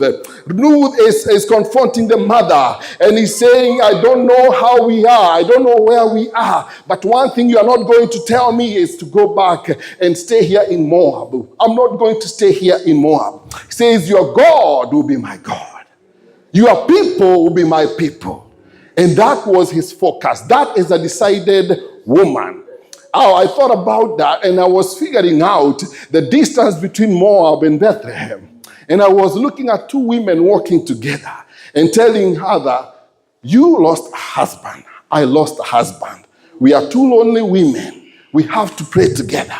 We have to walk together. The distance between Moab to Bethlehem, they would sleep on the way. They were walking. They were getting tired, but they were encouraging each other. Mami okira, nitogore kerugedo. Our focus is Bethlehem. We got to go. Mommy, we can do it. I wonder if Naomi was all by herself. When she's saying, don't call me mother, she did not know that Ruth would become a reason for her to celebrate. That Bethlehem was the reason of celebration. Bethlehem was where she was going to get it all. She did not know that Ruth is going to become one of the ancestors who to her is the generation of Christ Jesus. She had no idea what was to come her way. Oh, she was looking down the valleys of Bethlehem when they were getting closer, and all she could see was the wheat. And the wheat, when she's looking at the green of the wheat, the farms in Bethlehem, because the Lord had remembered Bethlehem, she did not now see the grass of wheat. What she saw was the grace. What she saw was the grace. Remember, this is a grandmother of grace. Now she's looking at wheat, and what she's seeing is now the grass of grace. Praise the Lord. I pray that now usione the obstacles. I need you to see the grace of God. I need you to look ahead of you and do not see the obstacles, but see the grace of God. Shine every pain that has your way. Tell the pain to go. Don't hold on any pain. Forgive and forget and move. For the grace of God is awaiting you by the door, and the Lord will hold your hand, for your purpose is right there in the name of Jesus. I need you to worship the Lord for a minute and clap for Jesus. He is a good God. Hallelujah. Hallelujah. The Bible says in 2 Corinthians 4:8 that we are hard pressed on every side. But we are not crushed. We are perplexed, but not in despair. Praise the Lord. Yes, I tell you, to fight the battle of pain, it is one thing, it is flight or fight. Is that what they say in biology? It is you either flight or fight. The first thing when you see something bad, you get the flight, right? And I know we have teachers here, and so they understand when I mean you get the flight, and then the second thing is you fight.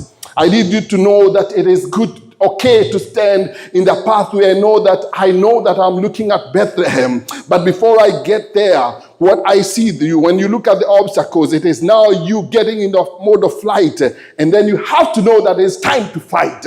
Now you wear the whole armor of God. Now you put on all the weapons that you can get, because the journey is full of obstacles. But let me tell you, it is a path of purpose. When you purpose to do something, Reverend George purposed that at this time, my God, ukitufikisha, we shall celebrate. Here we are. It's a journey of purpose.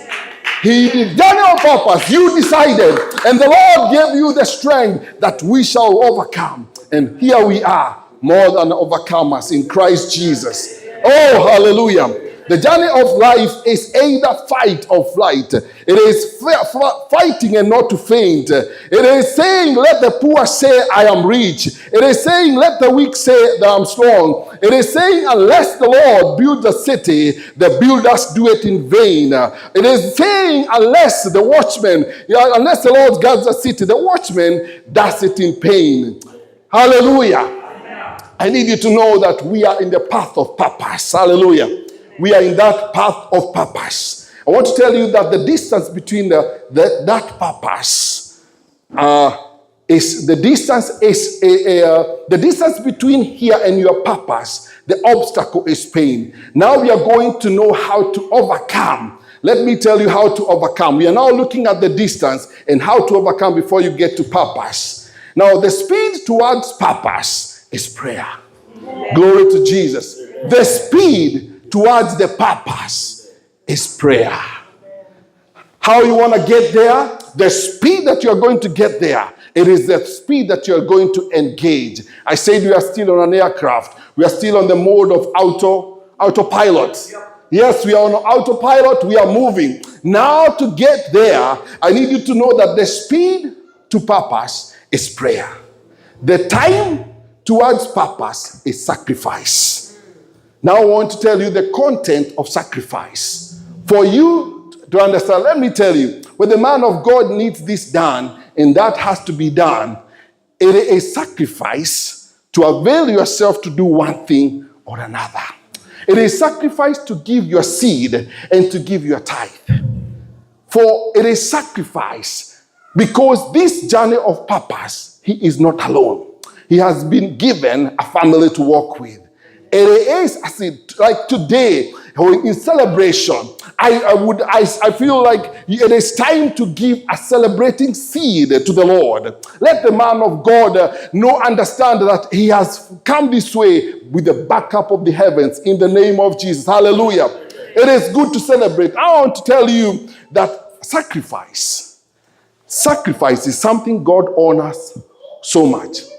And what are the contents of sacrifice? What do we have to have for sacrifice to be? One, the sacrifice itself, right? You have to have the sacrifice itself. What else do we have to have? Let me hear somebody say. I know it's the afternoon and probably I don't want you to get sleepy. What do we have to have for a sacrifice to be complete? One is a sacrifice. Probably sacrifice will be you yourself. What else do we have to have for a sacrifice to be complete? Fire! We have to have fire. Thank you. What else do we have to have? What else do we have to have? Firewood was already part of fire. What else do we have to have?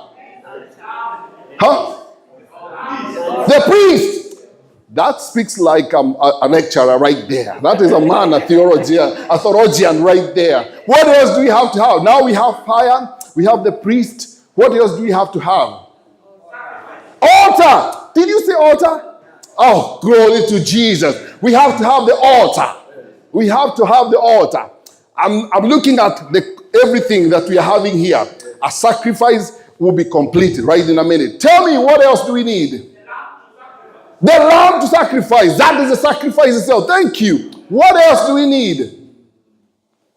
What else do we need to complete this sacrifice? The what? The high priest. The priest, we mentioned the priest. The knife? The knife. Thank you. I did not even think about the knife, but that's true. We need to work on the sacrifice. We need to cut it. What else do we need? Let me conclude this for you. We need the word. We need the word. We need the word.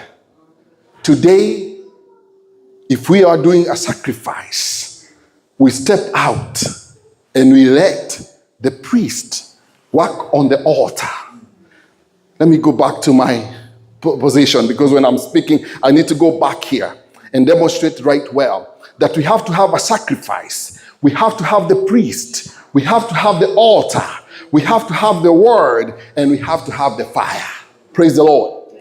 To complete this sacrifice, the fire is what we put. Every time we put on the fire to make sure the sacrifice is getting burned. And now the sweet smelling aroma will come out of this.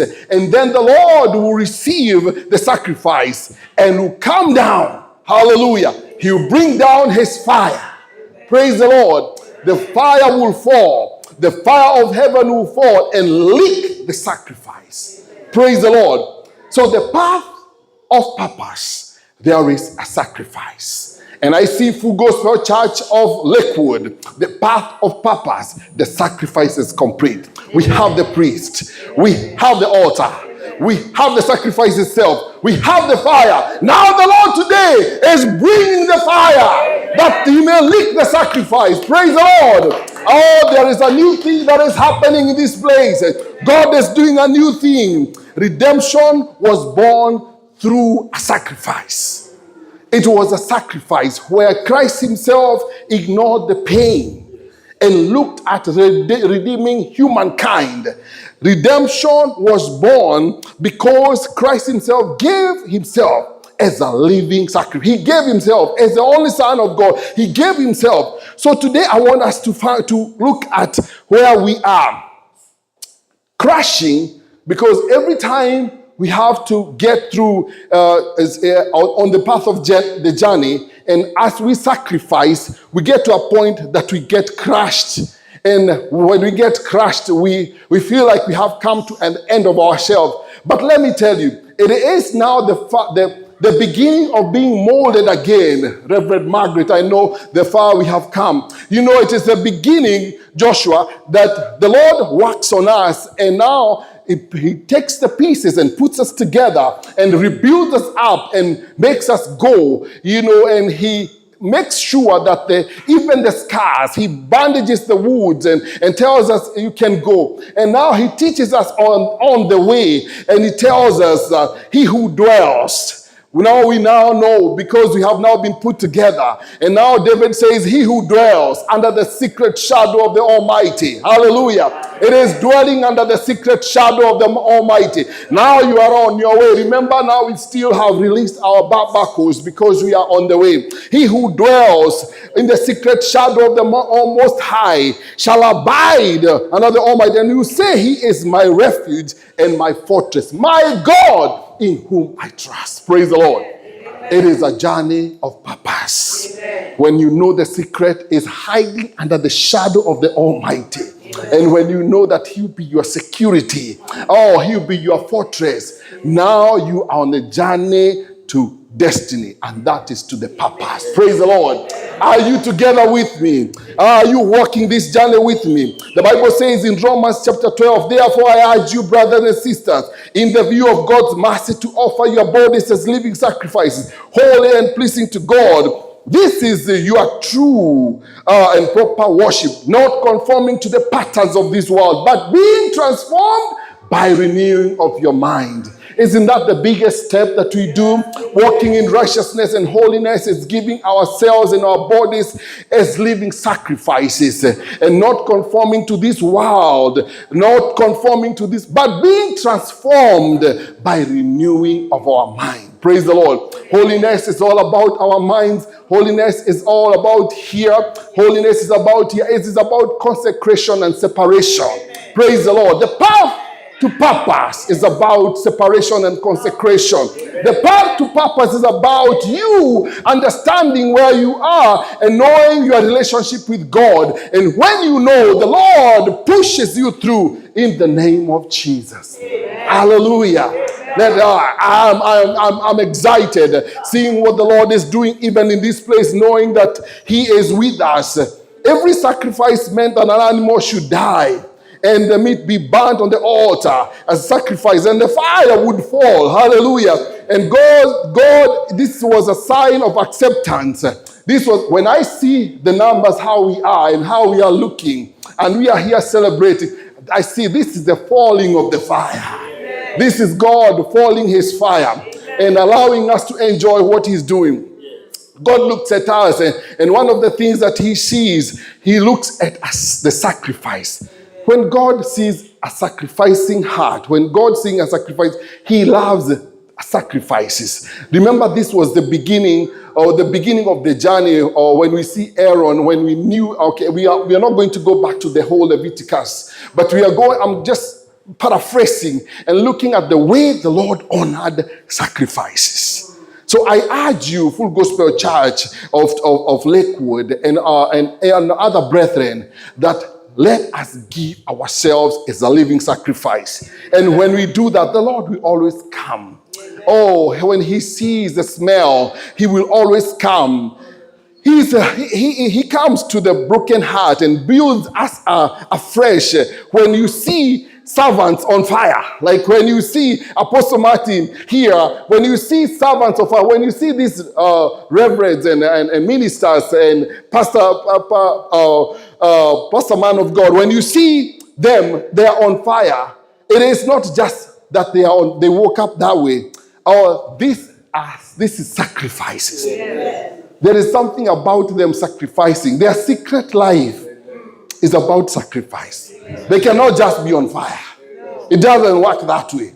There is somewhere in their life, Pastor Joseph, there is a sacrifice somewhere, and it is hard. It is painful. I am here to tell you that ignore everything or all the pain. Focus on sacrifice, and the Lord will continue sending the fire. The Lord will continue sending the fire. That is where we are.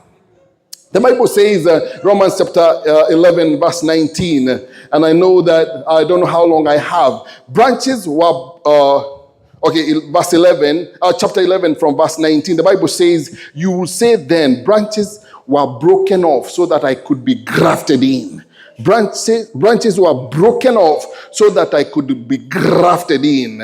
Verse 20 saying, but they are broken off because of unbelief. This is beautiful. We are broken off and then grafted in. Somebody say broken off and grafted in. The path of purpose, there is breaking off.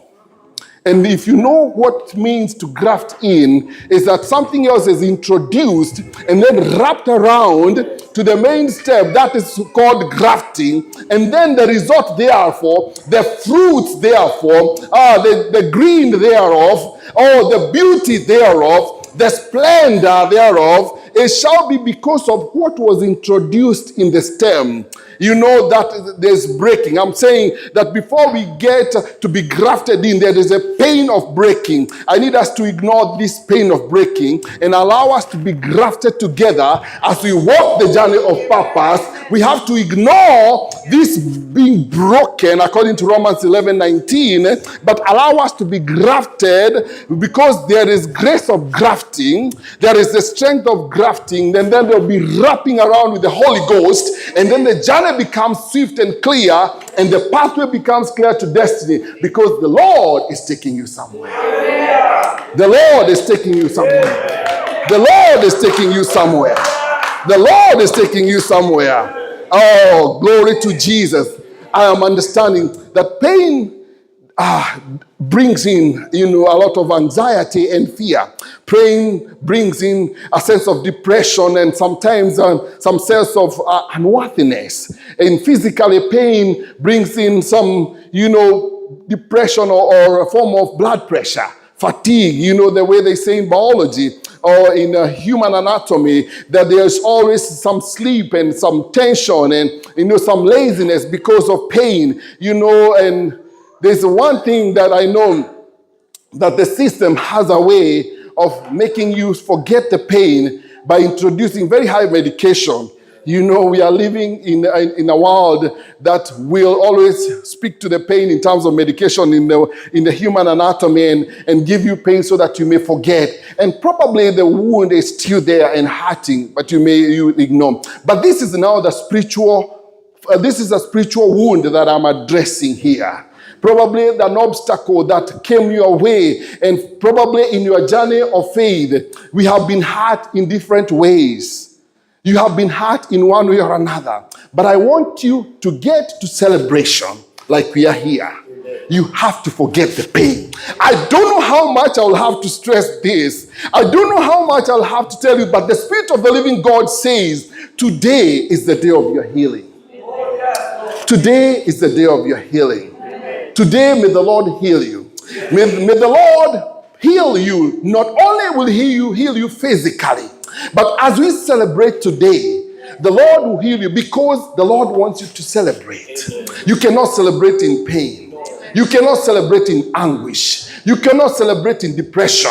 You cannot celebrate in downworthiness or self-unworthy. You cannot celebrate feeling weak. You cannot celebrate in feeling downcast. Today, you are celebrating because the Lord is healing you. The Lord is healing you. The Lord is healing you. The Lord is healing you. The Lord is healing you. The Lord is healing you emotionally. The Lord is healing you physically. Sometimes the ones who broke us were the people who were supposed to take care of us. I'm looking at Mephibosheth. The one who was supposed to take care of her is the one who dropped her. Not only is she going to leave her in a better place, him in a better place, but she's going to take her to Lodebar. Do you know of places called Wetaidia? Do you know of places called Kameito? Yes. Do you know those places that not only are you broken, but you are going to be left at Kivira. You are going to be left in a Kiadutu. I know, right? Not only are you broken, but you are left at Kiadutu. Orione Gage. Tamaka. And I'm telling you, some of you, the one who was supposed to take care of you dropped you. Not only is this person going to take you to a place of comfort, leaves you at Kiandutu, leaves you at Kiajege.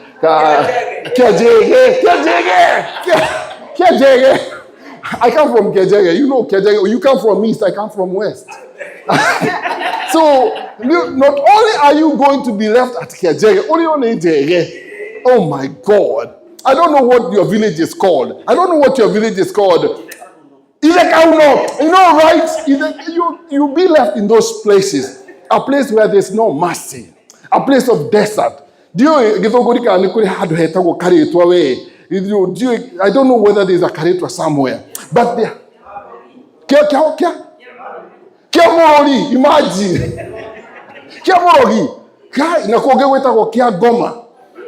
Places. That is where the enemy wants you to be. Today, I want you to forget where the devil put you when you are broken. When you are broken, I want you to forget where the devil put you, because you cannot celebrate when you are broken. I don't care you are at Kiagoma or you are at Kiajege or at Kiamurogi. I don't know where the enemy left you, but I want you to celebrate, because you cannot celebrate broken. The Lord is here to build somebody. I say the Lord is healing you. In the name of Jesus. Oh, the Lord is doing a new thing. I don't know whom I'm speaking to, but I feel that the Lord is doing a new thing.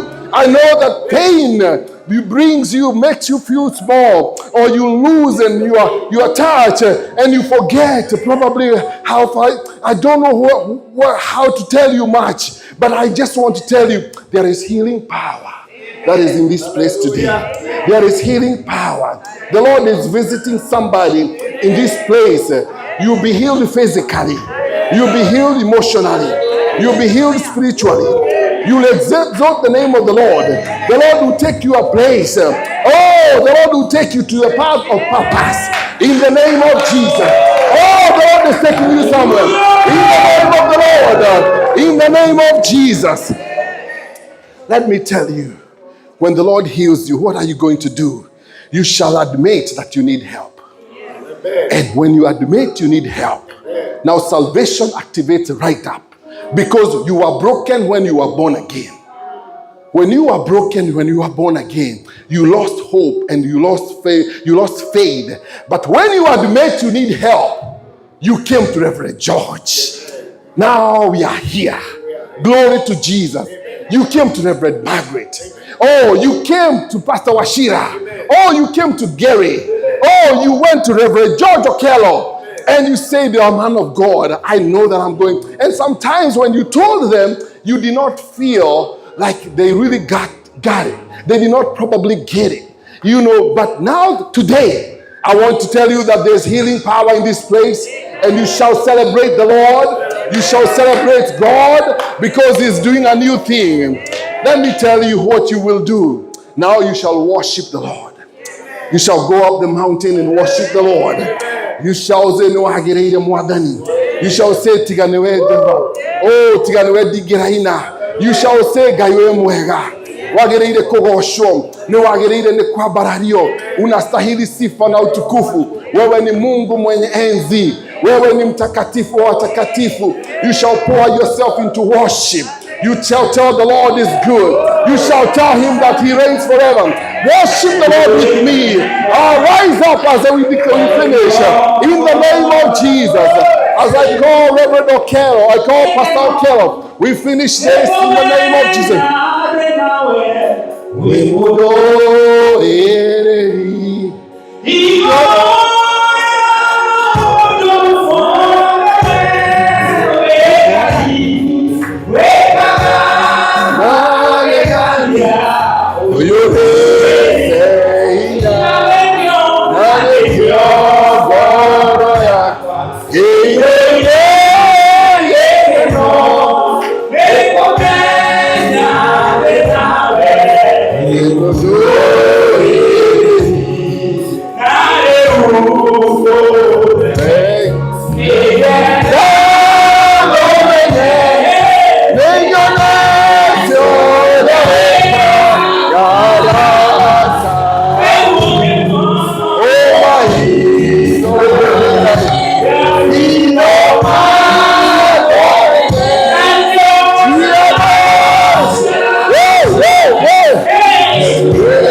The Spirit of the Lord is in this place.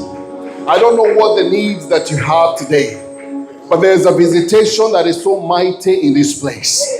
You have been hurt so deeply and down. There is a specific heart that you feel today is the day of your healing. Oh, today is the day of... I don't know whom I'm speaking to. Probably you have never given your life to Jesus. And probably you are saying, this is the day of my healing. I don't know whom I'm speaking to. Today is the day of your healing. Today is the day of your healing. You have forgotten or you have not been able to move on because the pain has been too much.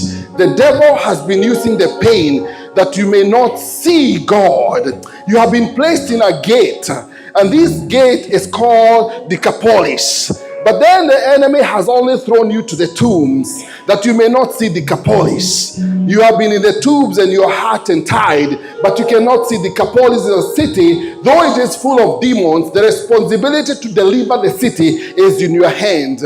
You are here saying that my capacity and capability is only if I get off the tombs and get delivered that I may be able to face Decapolis, the 10 cities. You are here, you are saying that I have been hurt for a long time. The deliverance that you are going to receive in this place is going to give you 10 cities. Full Gospel Church, this is a gate. This is a gate. Many will be delivered here. Many will be restored here. Many will receive the Lord here. Many will be healed here. There will be celebration over and over in this place. There will be let me say that again. There will be celebration over and over in this place. Are you there? You have been broken and you need healing, and you are saying today is the day of your healing. The Reverend George is here, and his Reverend ministers are here, and there will be we just need to speak a word of healing. Are you there? You need to be prayed for. You have been broken and you wanted to say that this is the day of my healing. I need to be healed. There's a city called Decapolis, 10 cities. They are waiting for you. Are you there? Just shoot your hand up. We can pray with you wherever you are. Everybody has a pain. Thank you for that hand. Thank you. Thank you for those hands. Thank you for those hands. I need us to pray a prayer of healing because the city of Decapolis is waiting for us. And there has to be deliverance. Thank you for those hands. Anybody, if you're feeling that pain has not been making you move, now this is the day of your deliverance. This is the day of your deliverance. Reverend George, if you want to join me right here as we pray this prayer of deliverance and healing right now. Yes, if you want to speak healing. Thank you. I want to say something. Yeah?